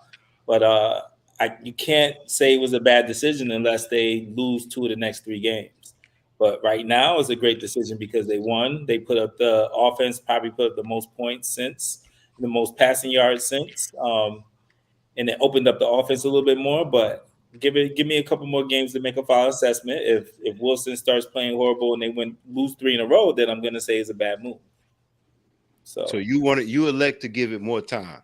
I like to give it more time because he hasn't been the same since he left Seattle. Last year he was horrible, so I got to see how it play out. Ro, what do you think? No, I like it completely. Tomlin is a genius for having done it like that. I mean, I understood it exactly the way Cole did in terms of just them wanting to play a different style and open it up differently because Justin Fields just doesn't, as talented as he is, he doesn't have the long ball and the command over his long ball the way he's just not the passer. He's not the pocket passer or the presence that Russell is, period. So, I mean, granted, it was a risky decision because anytime you rolling 3 in a row, and see, the thing is, I mean, they weren't blowing teams out, so it's like you got to really side with his reason and just identifying that, look, if we gonna have this issue down the line, we better address it now and learn how to win more than one way now, because it's like, okay, Justin Fields, yes, Russell doesn't have the wheels that Justin Fields does, you know what I'm saying, which is fine, but it's like, it's kind of like the Mike Vick skill. It's like you can't really game plan around that particular skill set and its capability. It's nice, it's wonderful to have. You're real wealthy when you're able to have it and sit on it like that, because I mean, there's no way to game plan for that. But I don't think Russell gives them as much versatility, like Cole said, because it's like they can't run the RPOs and do the other little interesting things with the offense that they could do with Justin. So the offense is going to look a little different. However, I think they have aerial threats.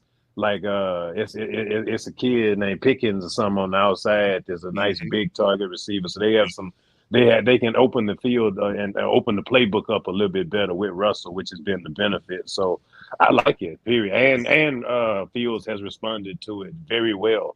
Like I said, I think in a perfect world, and I'm talking too much, my bad, is when they can get some goal line packages with Fields and Russell in there, some tricky shit going on down there in the line where Fields can get a direct snap, run the ball, do some improvise, or run some RPO type stuff with him in the red zone, which is where Russell seems to have trouble, I think, statistically. So It's a good thing, all in all. Right. Great points by both of y'all too. Great point by Dub, and then we'll go to commercial break. But H-Town Dub said that he thinks that Tomlin is the best coach, and no disrespect, he'll give Andy Reid, his flowers, but he thinks that Tomlin is the best coach. And that's a worthy debate that we'll talk about. Appreciate Dub bringing that up, because who would you prefer as a coach? We'll talk about that later out of Tomlin and Andy Reid. But let's go to a commercial break, and we'll get into the association, and then we'll keep rolling right along. Yo, rep the movement with Mo Serious Fashions. Copy your fresh snapback or hoodie or a tee. All represent the Mo City Podcast, Debate with Bake, or Gloves Up, Guns Down. Everything is custom made with love from our top-notch manufacturers. We got a dope range of colors and sizes to fit your vibe. Everything from blue, red, green, black, white, and more. Rep the Mo and keep it fresh, fam. Hit up moseries.com/merchandise and order today. Let's go.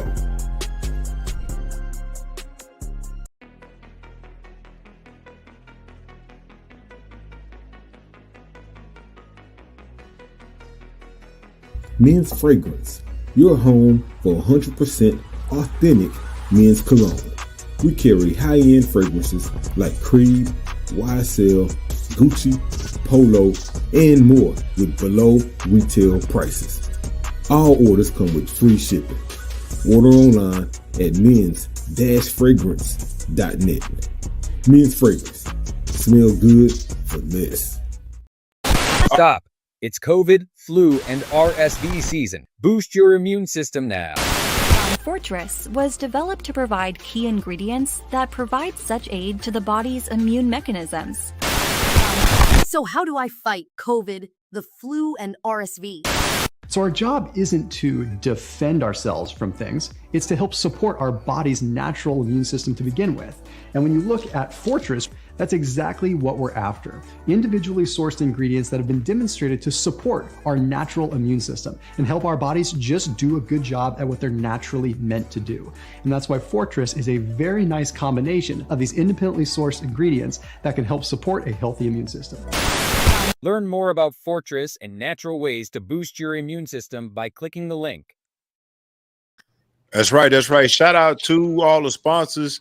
You can cop that gear at moserious.com, and you can also check out Fortress here. What was the ladder? I believe you chucked the ladder advertisement about, building up your immune system. Shout out to Chuck. He's the one that says he's been taking it and he's noticed improvement in his health since he started taking Fortress. So shout out to our sponsorship. All right, let's get into it, man. Let's get into the association. All right, I got a lot of topics here, but of course I'm not going to get to them, but they're pretty good. But first thing I want to ask, and I want to ask the panel on this. I want to start with you, Cole. Who impressed you this week, the opening week of the NBA in the association? Who did you see, whether it be a team or a player, that really impressed you, really stuck out to you? Individual performance, team performance, or something that caught you off guard that you didn't expect this first opening week of the NBA? So I must say East and the West Coast. East Coast, I would say Boston with that 3-point barrage. I wasn't expecting to open the season up to being stomped out, man, and just to be feeling as if they're at a whole nother level. But at the end of the day, that's just, first day, everything just going your way. The Lakers is probably the most impressive to me. I wasn't expecting JJ Redick to come in and coach them to an undefeated record. I think that they're using LeBron the right way, not overusing him. I think AD, they're running the offense through AD. And I think they got some young talent on the low, like Connect and Reeves. I think that those two can actually, by the end of the season, I think Connect is their third leading scorer, their third option. Okay, let me ask you a question, because you brought up a great point, and I want you to elaborate on it. You kind of glossed over it. When you said you like the way they're using LeBron, can you kind of break down what you see, how they're using LeBron? Because I think that's an excellent point. I think you're saying what I'm thinking, but I want to hear you articulate it if you can. I think they're spraying in his minutes. They're giving him sporadic minutes, like 4 minutes here, 6 minutes here. They're playing him with different teams that allow him to be the playmaker, and with D'Angelo Russell's off the court. That's exactly what I thought you said. And they just play through him in small spurts. There you go. I think he picks his spots and he's able to do what he wants to do. But I see Anthony Davis. This is probably the healthiest I've seen him. I don't see him flopping on the floor and doing all that stuff that he usually do, looking injured and stuff. I actually see him playing tough, rugged. And if he keeps this up, I can see them. I can't see them winning the West, but I can see them being a tough out. There you go. And I can see them actually making it to a Western Conference semifinal or final, depending on what the matchups are. Ro, who do you think? Did you watch the first week of the NBA, and what stuck out to you? Yeah, I'm right there with Cole. Pretty much hard to argue with LA take. Right. Yeah, this AD right now, if this AD can't sustain, this is the AD that was the best player in the league, pretty much. So, yeah, I'm really, really, really high on that right now, just in all honesty. And damn, I had one more and I was sitting here tripping.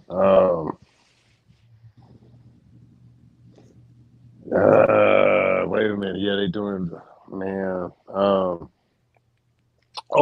Shout out to Clay in Dallas, man. Clay in Dallas look great good, point, man. bro. Great point. Clay's fit in Dallas. That's the one I was looking for. Clay in Dallas. Dallas looked real good so far, from what I've seen. Yeah. Those are great points, man. Those are great points by both of you guys. I of course, the Lakers. I think I don't even need to add much to what Cole was saying. They just look different to me. They look more composed. They look more like they have more rhythm. Anthony Davis looks to me like the Anthony Davis from the bubble, to me. Yeah. The way he's playing. I go as far as to say it might even have something to do with that little kid, too. It's like he's playing like Uncle Ant right now. You know what I'm saying? Like, yeah. He looks relaxed. and he looks like it looks like he had a good offseason, and it looks like he's fitting what they're doing. Can we give some of that credit to JJ? No. And I'm gonna tell you why. You don't think so? No, it's too early. It's too early, Chuck. Oh no, it's bro. too early. It's only 3 games. It sounds well in the media. It sounds well in the media, but it's too early. Now, to your point, Chuck, the only thing I can give him credit to is what Cole said, and that's why I wanted Cole to elaborate on that. I can give him credit on how they're using LeBron. I do like the way they're using it. So that may be JJ. Well, I don't want to give him too much credit because I'm seeing changes, but I'm not seeing drastic changes yet. And it's still early. If they continue to play the way, and I'm not saying they got to stay undefeated, that's not realistic. Player coach. But if they continue, it's like Cole said about Russell Wilson. Just give me a couple more games. Give me some more games, and then I'll be ready to give him a lot of the credit. I think LeBron, maybe it is JJ. I think the way they're using LeBron, it shows that somebody's been doing their homework in the offseason, whether it's LeBron or JJ. I can give JJ credit for that, but I don't want to give him too much credit right now. I'll show this clip real quick, and then you can move on. I saw this week, and when I saw this clip, I knew I was going to ask y'all about this once you sent me the script. Check this out. Go hard on them dudes. Salute. Great attention to detail to the game plan. When we play with pace, we can get whatever we want. After the Lakers won their season opener game for the first time in 8 years, in the locker room, the team celebrated their new coach, AJ Redick's first win, bringing nothing but vibes, chemistry, and energy to the locker room. Take a look at this special, wholesome moment. Bring it in, man. Together on 3. 1, 2, 3, together.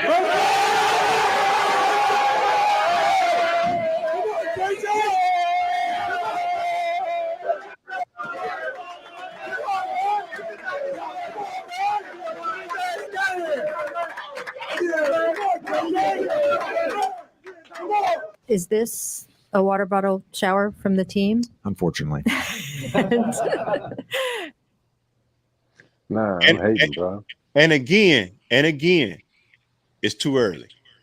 Yeah, I'm hating, bro. Hell no. It's too early. It's too early because here's the thing. I'm pretty sure, and I'm kind of with Ro. I'm pretty sure it was moments like that with Ham. They just didn't show it. It's too early. If they continue the way that they play, because there's so many factors that could be there. AD might have came in shape. You know, they might be coming off the Olympic run to where he didn't get out of shape. LeBron didn't get out of shape. It's so many things. I just think for JJ, we have to give it a little bit. Give JJ that credit as a slap in the face a little bit. And that's no knock on JJ even, because it's like, I like JJ. Don't get me wrong. He's got a great basketball mind and mentality. But It ain't like he came and whipped these boys into shape and got a system in play. Like shit now. That's preposterous. Like, it looks good right now because they went in and they look good. Don't get me wrong. They look good. For me, it's not only the Lakers who looks impressive to me, and I shouldn't say, and Dub just said it. He took it right out of my mouth. It's Oklahoma City, man. It's Oklahoma City. They are, and I shouldn't be that impressed because I should be expecting them to do what they did with Denver. But they just, when I see that team, man, number one, they take me back to the days, not personnel wise when I say this. They take me back to the days when I fell in love with Russ, Harden, and KD. And what I mean by that is young guys that know how to play and play together. Mm-hmm. Not the same skill set, bro, because you over there looking at me crazy. You can't call Chet soft no more. I was just going to say Exactly. They impressed me. And you know, the Lakers, them, and like Cole said, what's scary about Boston, what they did, what's scary about that. And I second Cole on that. What's scary about Boston is the way they shot their ball. You know what they said to me? You guys are talking about New York. You guys are talking about Philadelphia, and you ain't saying nothing about us, and we won this thing. Okay. Keep talking about New York and keep talking about Philadelphia. Like this They white sent boy the nowadays, message. everybody want to talk. Yeah, they sent the message saying, okay, Forgot y'all want to about talk about Dre. you want to talk about Anthony Towns and Brunson. And don't get me wrong, the Knicks look great to me against Indiana. They look good. But Boston was sending a message that, hold on, before y'all start what talking y'all New did, York, everybody got to come through us to win this East. So they sent the message, man. They y'all sent got that nerve. Y'all went out here and got y'all a big want old cat. yeah, Y'all ain't got a big old cat like they're supposed to do. Something. Right, exactly. So with that being said, let's talk about Boston. Is this a legit question I ask both of y'all? Is this legit? Jaylen Brown and Jason Tatum, who is the true number one option in Boston? Let's start with you, Ro. Who do you think is the true option? I say JT. It's JT. Still JT. Yeah, easily JT. Even disappearing, because it's like something about his frame, his skill set, the way that he does, the way that he gets to his spots, and the way that he pulls up uncontested. He's like 6'10" at the end of the day, debatably, with a silky handle. He finishes well, shoots free throws well. You know what I'm saying? He's got a ever evolving mid range, and he seems to be adding things here and there, even though he does tend to disappear here and there. You know, but JT is easily there. I mean, and Jaylen Brown is a dog. Don't get me wrong, but at the same time, the number one option on there, that's JT. That's easy money. You know. Cole, I'm gonna say I compare them to Isaiah and Joe Dumars. I think it's both their team. I think they pick and choose the matchup of who's going to be number one that day. Because I think That's terrible, Cole. Although we know Isaiah Thomas was his team, there was times where you can say it was Dumars' team. Didn't nobody say that but J-Way, man.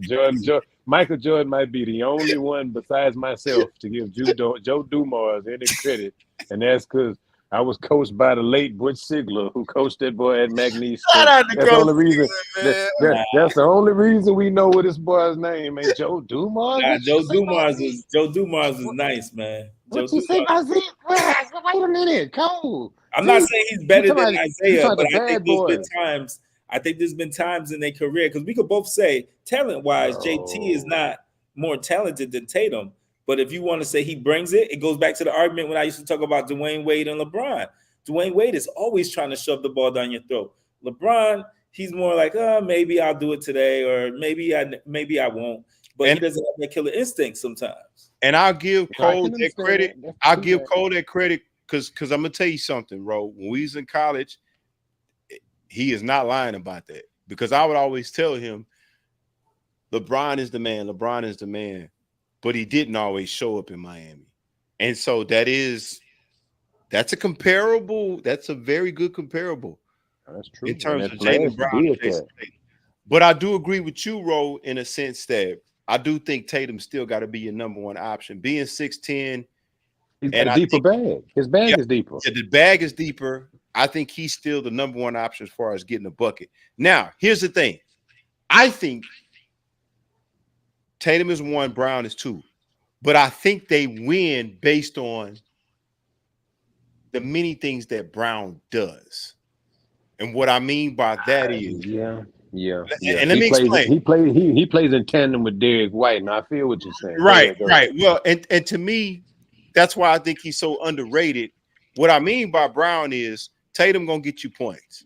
Tatum gonna get you a bag, everything. But I think Brown does things like being able to guard multiple players, being able to get rebounds when they need it, being able to get defensive stops when they need it, being able to get points when they need it. Now, it's not going to look like JT's because JT is more skilled. But Jason Tatum's scoring, it's going to be 29 points. It's going to be 3 threes. It's going to be 3 or 4 post-ups. It's going to be pull-up jumpers. Jaylen Brown is going to be 3 dunks, fast break points, and a couple of, hard drives here and there. Both are valuable. I just think one is skilled. But I think Brown, because of what he does, I think Brown is the perfect number 2 player that you can have. Because when you're number one, that's why I say I think Boston is an incredible organization, how they build their teams. They know that Jason Tatum has a habit of disappearing. So you got to have a dog at number 2 that can do multiple things. And I think they did that perfectly. I still think Jason Tatum is the number 1 option, but I think Brown is the Superman. I think he's the greatest or one of the greatest, maybe even comparable to Scotty and Mike, how Scotty was in Chicago. Mike didn't disappear, but think about Scotty's skill set and a number of things that he could do. Jaylen Brown is falling right in that under that same tree of skill set and influence in Chicago. Now, Scotty away from Mike is different, but I think Scotty and Jaylen have the same influence that Scotty had with Mike, that Jaylen has with JT. It's just that Jordan didn't disappear like JT. That's just my opinion. Joe Dumars, man, got Buzz in the Burrow talking about Dumars. Who you giving the ball to in the clutch out of JT and Jaylen Brown? Again, great question. That's the beauty of having a Jaylen Brown, because if JT, the ball goes to JT, but if JT disappears, I got a big bad number 2 guy that can still go get me a bucket. Now it's not gonna look as clean, but it's still a number 2 guy that can go get it. Just like Scotty. We remember when Mike retired, Scotty was good enough to get the Bulls to the second round, and they almost beat the Knicks. That's not bad. You know, and they're great if you do that. Exactly. So the ball got to go to through JT. But give credit to Boston for understanding that their number 1 guy could have times where he disappears, and you got a dog at number 2. Don't have the skills, but got the heart. So Isaiah had Dumars, man. Never mind. He had Vinny Johnson and Mark Aguirre and bro, let that go, man. Cole, you shouldn't have said that, man. But it's the truth. He had Joe Dumars, yo. But look, let's get to some comparisons, and then we're gonna move through this list. Dumars carried him in the finals when he sprained his ankle. Remember that? Rowe, Jalen Brunson or Gilgeous-Alexander? That's tough. I don't want to be down on the dudes from New York, man, but I got to go with that boy Shai. That Canadian kid is nice. He got a little bit more size. Hey, I got to split hairs. You know what I'm saying? I love Brunson. You know what I'm saying? But if I'm talking about just versatility, things I can do, the different kind of problems that each player presents, I gotta go with Shai. You know what I'm saying? I gotta go with Shai. To the chat, Dub, you paying attention?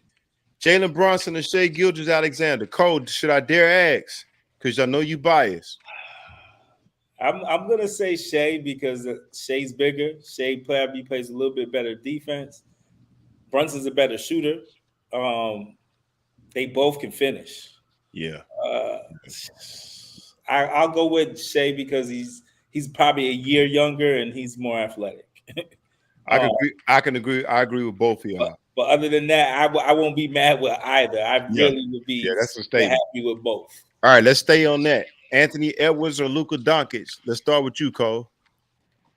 I'm taking Anthony because he played defense. But Luka's a better offensive player right now, more efficient right now. Roll. You over there smiling. I'm rocking with the Burrow. I'm rocking with the gentleman from the Burrow completely, almost word for word. So you going Anthony Edwards? Yeah. Chuck, Anthony Edwards or Luka? Because I know Chuck actually got to watch Luka play in person. It's tough, man. It's tough. I like AE just because he's a better defender. Right? I like AE because he's a better defender. And offensively, he right there. Yeah. Right. Luka just different offensively. Like, ain't too many doing what Luka doing. But as an overall player, if I got to start the team, we at the park picking. Yeah. I'm gonna probably pick AE. Yeah. AE remind me of Jordan Tapes, man. He really do remind me of young Jordan Tapes. That's why watching him. The attitude and the swagger. Yeah, the Yeah, swag. it's real delightful, You know man. It's who delightful. Luka remind me of, Baker? He remind me of Rodney from the gym. Remember Rodney with the ball? Yeah, shout out to Rod, man. No moves, no nothing. He just beats you with basic stuff, but you just can't stop the basic stuff. Like just basic stuff, like fundamental stuff. And you're like, how is he scoring, dude? And you're like, yo, he ain't special. Like he Right. might jump a little high, but that's about it. But Yeah. he's just consistent. He got to his spot. He knew what he wanted to do, and all right. Oh, those guys are hell. All right, let's get one more question in the association, and we got some more. All right. Who are you taking in their prime? Let's listen to these teams. Team A, we're just gonna do team A, team B. In their prime, which team are you taking? Team A consists of Jokic, Giannis, Steph, Paul George, Kawhi. Team B, Embiid, Durant, Kyrie, Harden, LeBron. Team A, who are you taking in their prime? Team A being Jokic, Giannis, Steph, Paul George, Kawhi. Team B, Embiid, Durant, Kyrie, Harden, LeBron. Let's start with you, Cole. Which team you taking? I'm taking Team A for a couple of reasons. More versatile in the style of play and more versatile players. Everybody you said in Team B with LeBron, Kyrie, Durant, all those players are ISO players. If you think about all the other team, they're players that could play ISO, but they're very fundamentally sound and they play team ball. And I did that on purpose. Great observation. Great observation. What about you, Ro? Who you taking, A or B? Yeah, I was gonna just say Team A, just on the strength of each one of these guys. With primes being arguable, but they were killers in their prime. Like a prime Kawhi was a killer. That's a chip. Prime Steph, that's a killer. That's a chip. Hey, Ro, let me stop you right there. Let's go back to Kawhi. In your opinion, Ro, what was his prime years? Was it San Antonio? Oh, it's hard to say. It's hard to was say, it bro. Toronto? Yeah, Was I'd it either first say, part of you know what? Yeah, because he was the claw in San Antonio when he kicked the dough in and had made it to where boys didn't even really miss Timmy. He's part of the reason Timmy is solidified as the greatest power forward, because he had a big hand in that, just with his defensive presence on the ball. They get Rodman, they get the craziest glue guys that go in there and do the little things and play big. Hit big shots. They hit big shots, step up in big moments. They humble. Like I said, it's the ultimate. It's H-Town's nemesis all the time. We got Hollywood and Flash and in the news out here, you know what I'm saying? But out there, they just quiet workmen on some good, wholesome, winning shit. That's just a tough pill to swallow about it. Yeah, man. That Kawhi, his prime, I mean, because he was arguably not in his prime when they got the ring out of him in Toronto, because it's like he more or less manufactured that ring and then maximized his time there. But he was really grooming Siakam. I don't think Pascal Siakam is the player he is without that experience with him out there in, Fred VanVleet. A lot of those guys who were part of that ring in Toronto, the beneficiaries are rocking with Kawhi out there. That was I feel, severely diminished Kawhi then. You know what I'm saying? Somehow. So yeah, his prime definitely being in San Antonio when he was the claw. Okay. Yeah. I think everybody, and I'm with everybody. Dub said Team A too. The thing about with Team A, to Cole's point, more versatility, but also there's more rings on Team A. You got rings from Jokic, you got rings from Giannis, you got rings from Steph, and you got rings from Kawhi. Embiid yet has a ring. Durant got some in Golden State. Kyrie got some. Harden doesn't have one. Well, they might have the same amount of rings. And I think that hurt. No, that hurts them tremendously. Not at all. Harden and Embiid not having one. Yeah, that hurts them tremendously. Yeah, I think Team A is the choice. I think Team A is the choice. All right, let's get to some other topics and then we get out of here. All right, Chuck brought up a good topic. Let's talk about Colorado. All right, they are now 6-2. I think they just cracked their first ranking, if I'm correct, right, Chuck? I think they rank with number 24, number 25. Now, let's talk about that. Do you guys, is there anything you could take away from them being ranked for the first time? I think since Dion has been there, or maybe it's the first time they've been ranked this season. I don't want to speak. I think they were ranked once last year. Don't correct me if I'm wrong, Chuck. But what do you guys think about them being ranked now? They're 6-2. Let's talk about how they look on the field. Number one, do they look like a ranked college football team to you? Let's start with you, Cole, and then we'll roll back through a roll. I think they definitely like a ranked college football team. I think there's times where they look small to me, less physical. But overall, I think that, you have probably the best or the second best receiver in college football, maybe the best player in two-way and the best quarterback in college football. A coach who's showing that his recruiting and his coaching and bringing the staff together can grow a team. Going from, having one win to being bowl eligible and possibly getting a bowl game in year 2, I think that says it all. Now, what do they sit at? They're in the. Are they in the what conference are they in? Are they in the Pac-12? Big 12. Big 12. Where do they sit, Chuck, as far as their rankings in the Big 12? Let's go to you, Ro. What do you think about them? While Chuck is checking that out, what do you think about what's going on with them right now at the 6-2 record with the ranking? How do you feel about the Buffaloes of Colorado? I love it. I love it. I love what coach is trying to do out there, what the coach is doing out there. And it's like it says something to retention. I think they're right on par with the rest of with the rest of the conference, to say the very, very least, because I mean they're the new darlings of the conference with Texas, Oklahoma, everybody fleeing for the SEC anyway. So yeah, I think they stepping right on in a nice little deal. They got some nice little hooks going on. They got a little Louis Vuitton print. They sending new recruits. So it's like they aiming at a different echelon of recruit. They're trying to change the culture, and I think that it's working, And 6-2 is a testament. I think they beat Nebraska or somebody this last weekend. And yeah, they've got as many, things to feel good about as anybody else out there. Travis Hunter is the best, hands down, really a shoe-in for the Heisman at this point. I ain't going to say a shoe-in. I'm not going to jinx the kid.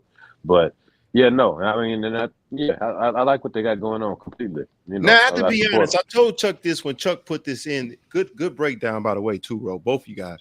I told Chuck I didn't think this was newsworthy because – and it's not that they're not overachieving.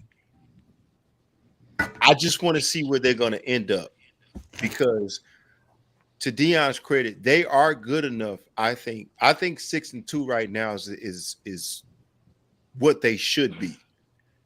They've definitely improved on what Deion said he wanted to do. Remember, he said he needed to impact both sides of the ball on the lines, the defense and offensive line. I think they've done a great job of that. And I do think they deserve the top 25 ranking. It's just it's 8 games into the season. I want to see how they finish up because I think they're good. I think they're as good as what we're talking about right now. I just want to see them finish. Mm-hmm. And the reason why I say that is there are times when I watch them play, they look great. There are times when I watch them play where they revert back to some of the mistakes they made last year, even though they have better personnel. Yeah, I've seen them humbled. Yeah. But I do think they definitely improved? Yes. Has Deion definitely done his job? Yes. Now, here's the thing. Here's the scary part about this team. I want them to finish the way they're doing right now. I want them to finish. I don't want them to lose any more games because they do have 2 Heisman candidates on one team. That is impressive. I think Shedeur and Travis both will be candidates. I think he'll win it. I don't think it's as wide as people think it is because those other kids, the kid from Boise State and the kid from Miami, they look great. And there's some more kids that probably will be at that Heisman luncheon or dinner, rather. I just want to see where they end up. I like what they're doing. I actually love what they're doing, but I'm just a little bit – I don't want to jinx them. You know what I'm saying? And I'm like, it's 6-2.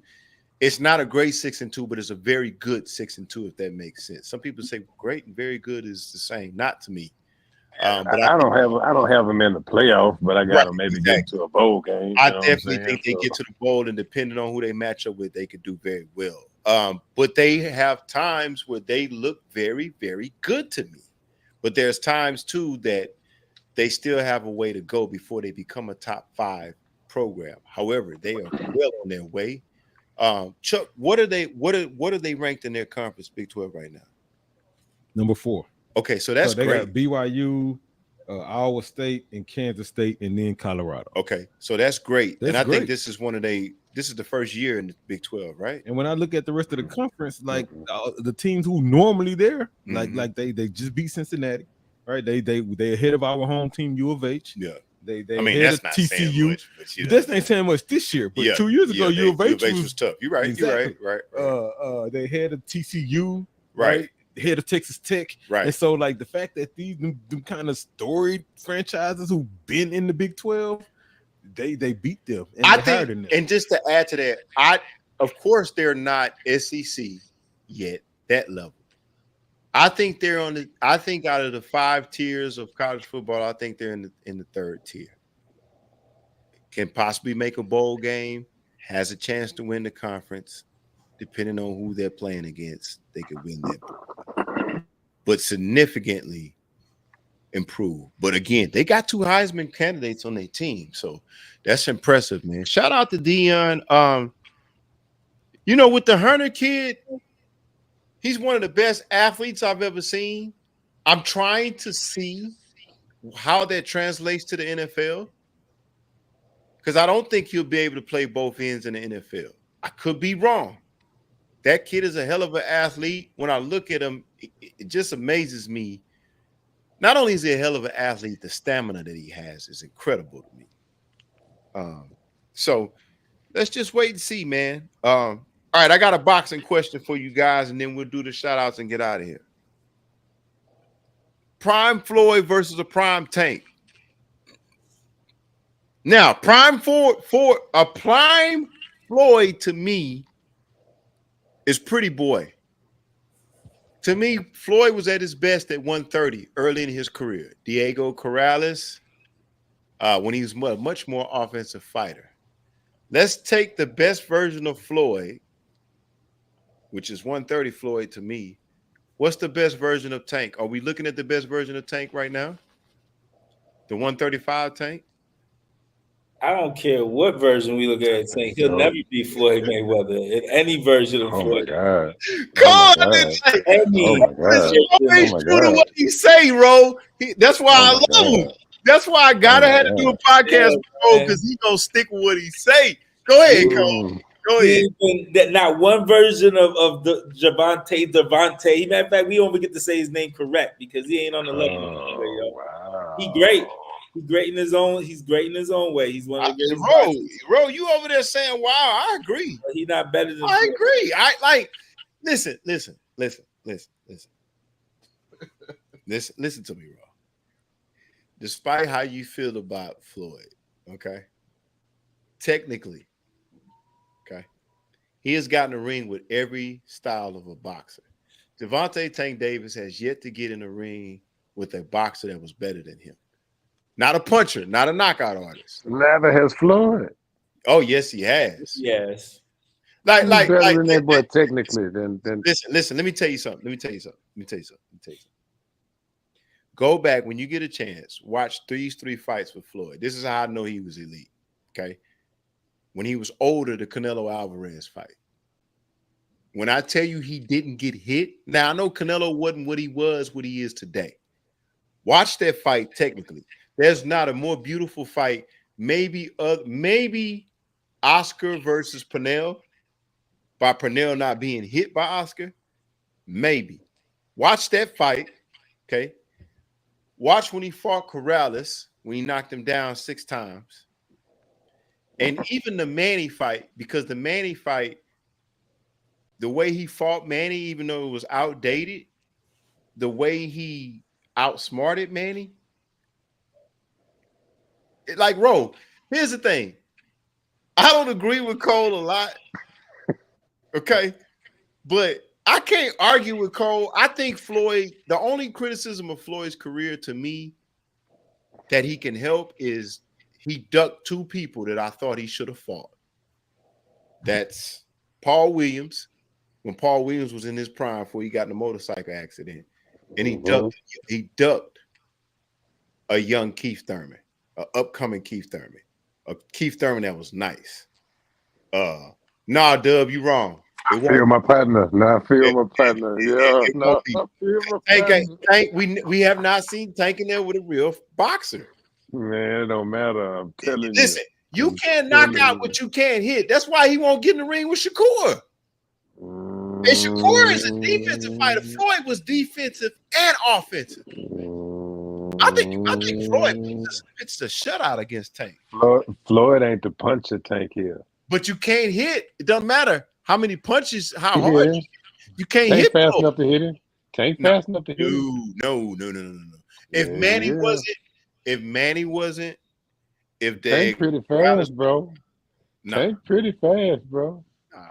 He ain't fast enough. Listen, have you ever seen, other than Shane, have you ever seen Floyd get caught with anything?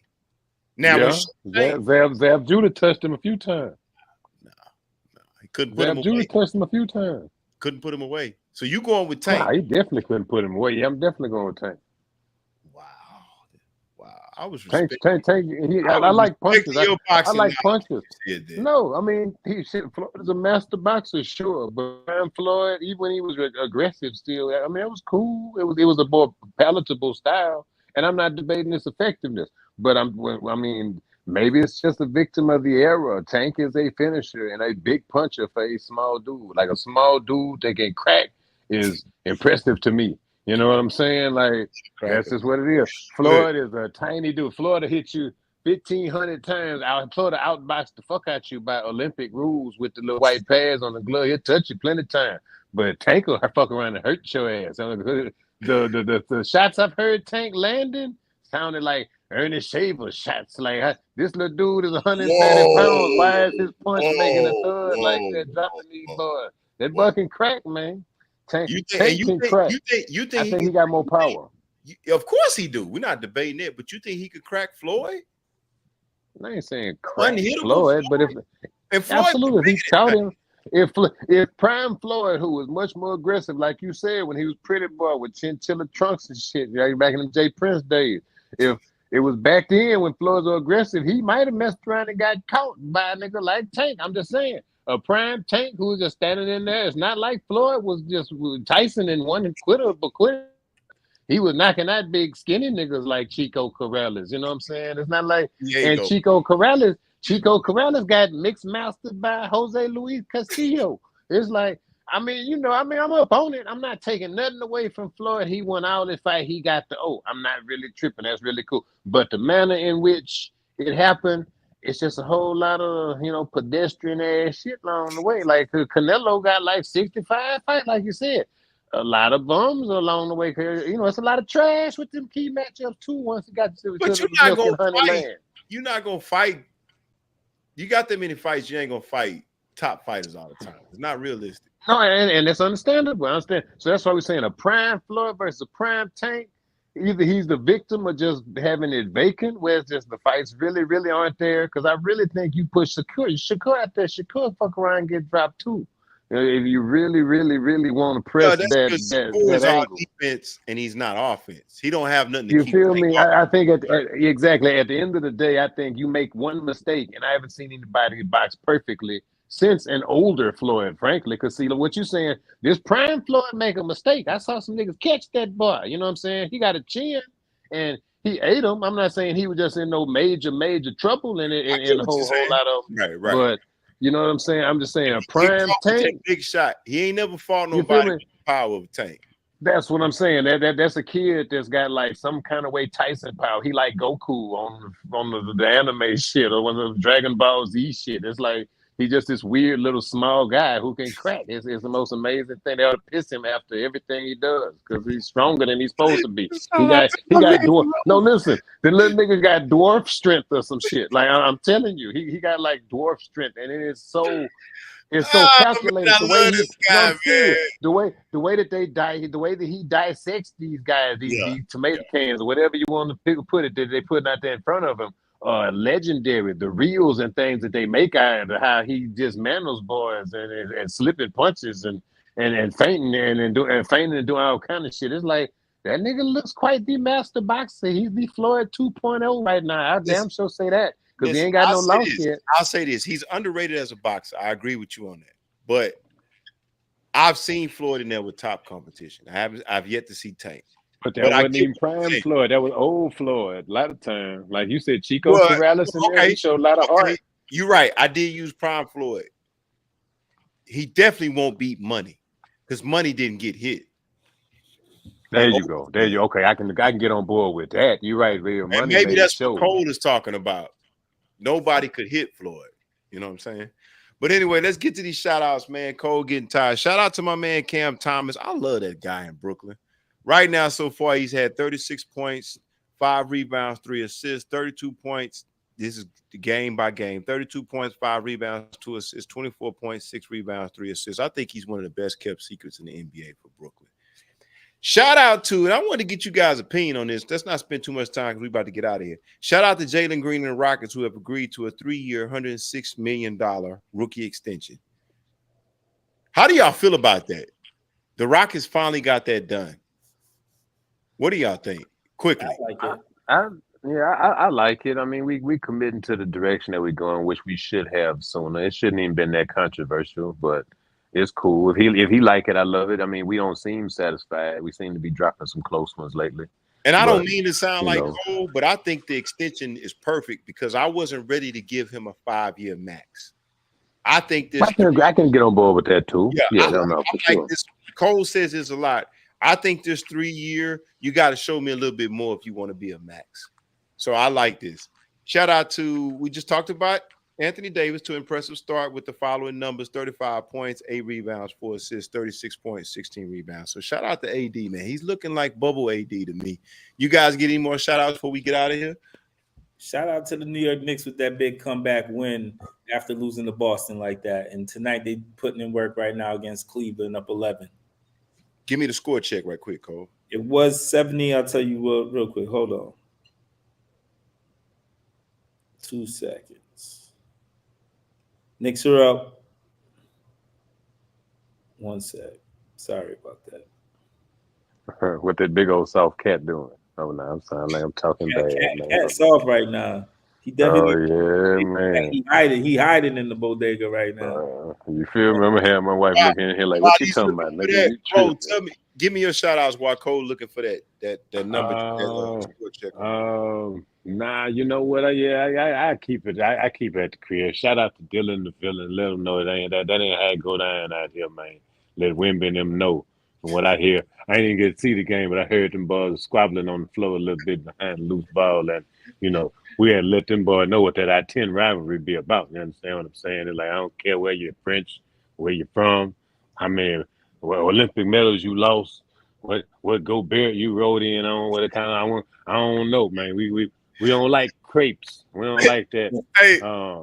But Trill shit out Ricky Bobby. Yeah, I was gonna say I wanted Chuck to tell me what Chuck sent me. Bro, so me and wifey went out to San Antonio Saturday. You know what I'm saying? She had a school, and then we went to the game. Check out the Rockets game, Rockets Spurs. Bro, watching Wimby in person different, fam.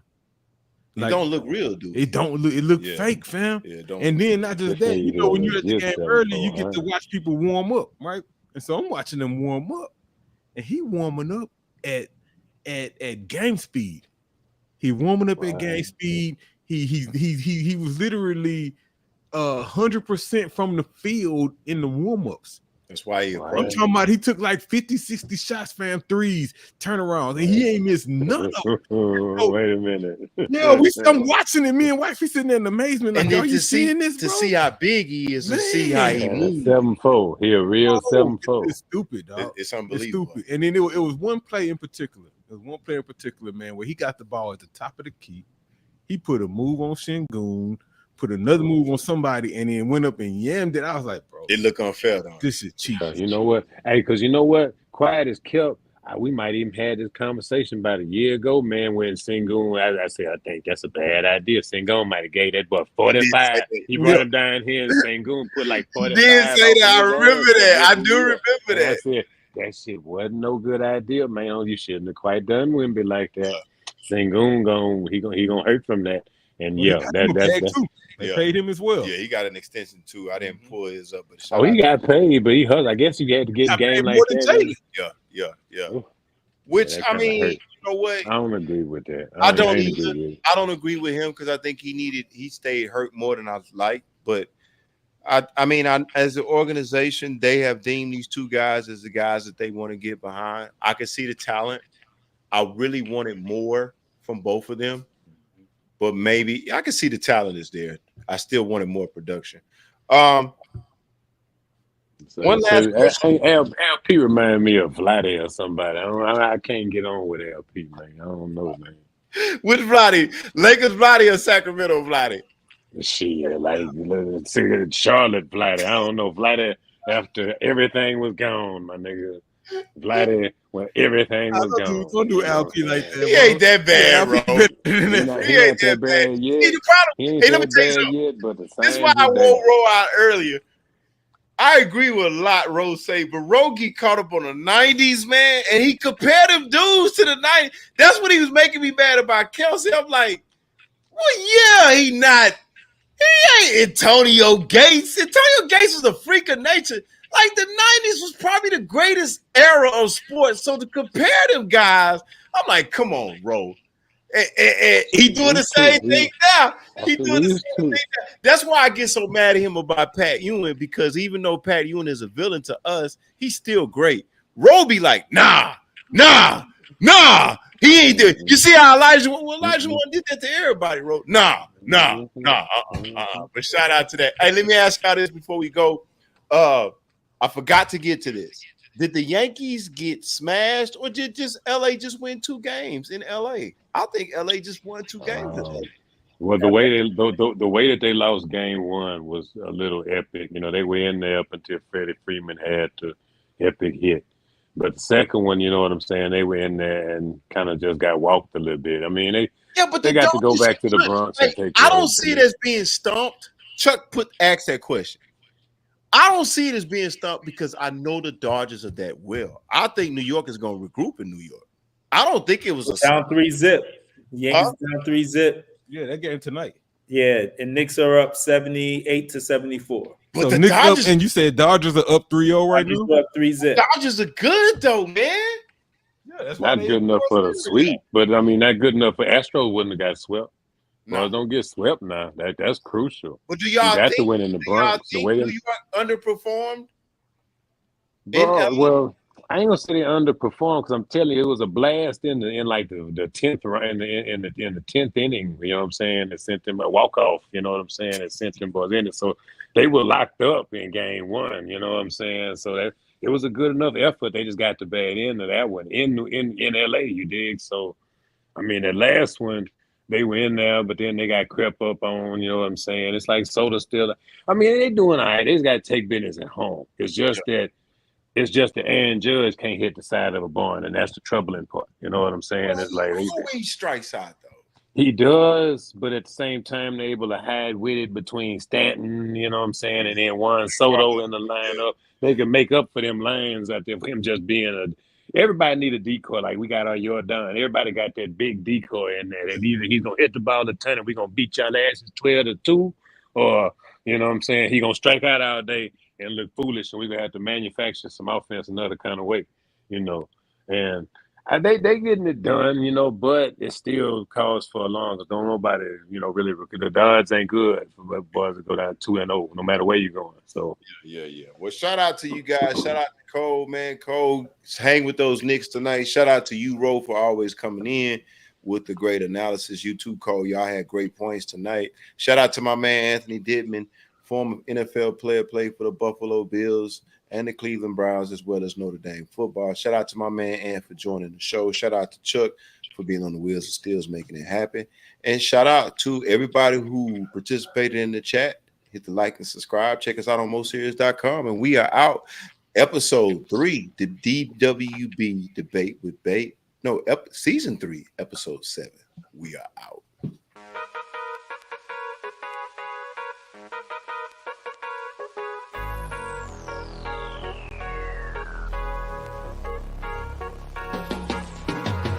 Season 3, Debate with Bake Sports Show. We coming live from the Mo. You know how we go. We talking basketball, football, and boxing. You got something to say, man? Jump up in them comments. We gon' keep it real with opinions and facts. Let's look at the stats. Well, that settles that. It ain't no hating. We just debating, interviewing guests so we can learn how they operating. Give you our perspective in a way that's captivating. Another sports show to put in your rotation. See, Bake choose the topics, everybody looking. Laro got the commentary and he keep it cooking. Cole with the game, he coming live from Brooklyn. You know, it's the most serious production. We giving game free, so tap in and see. Season 3, DWB, MSC.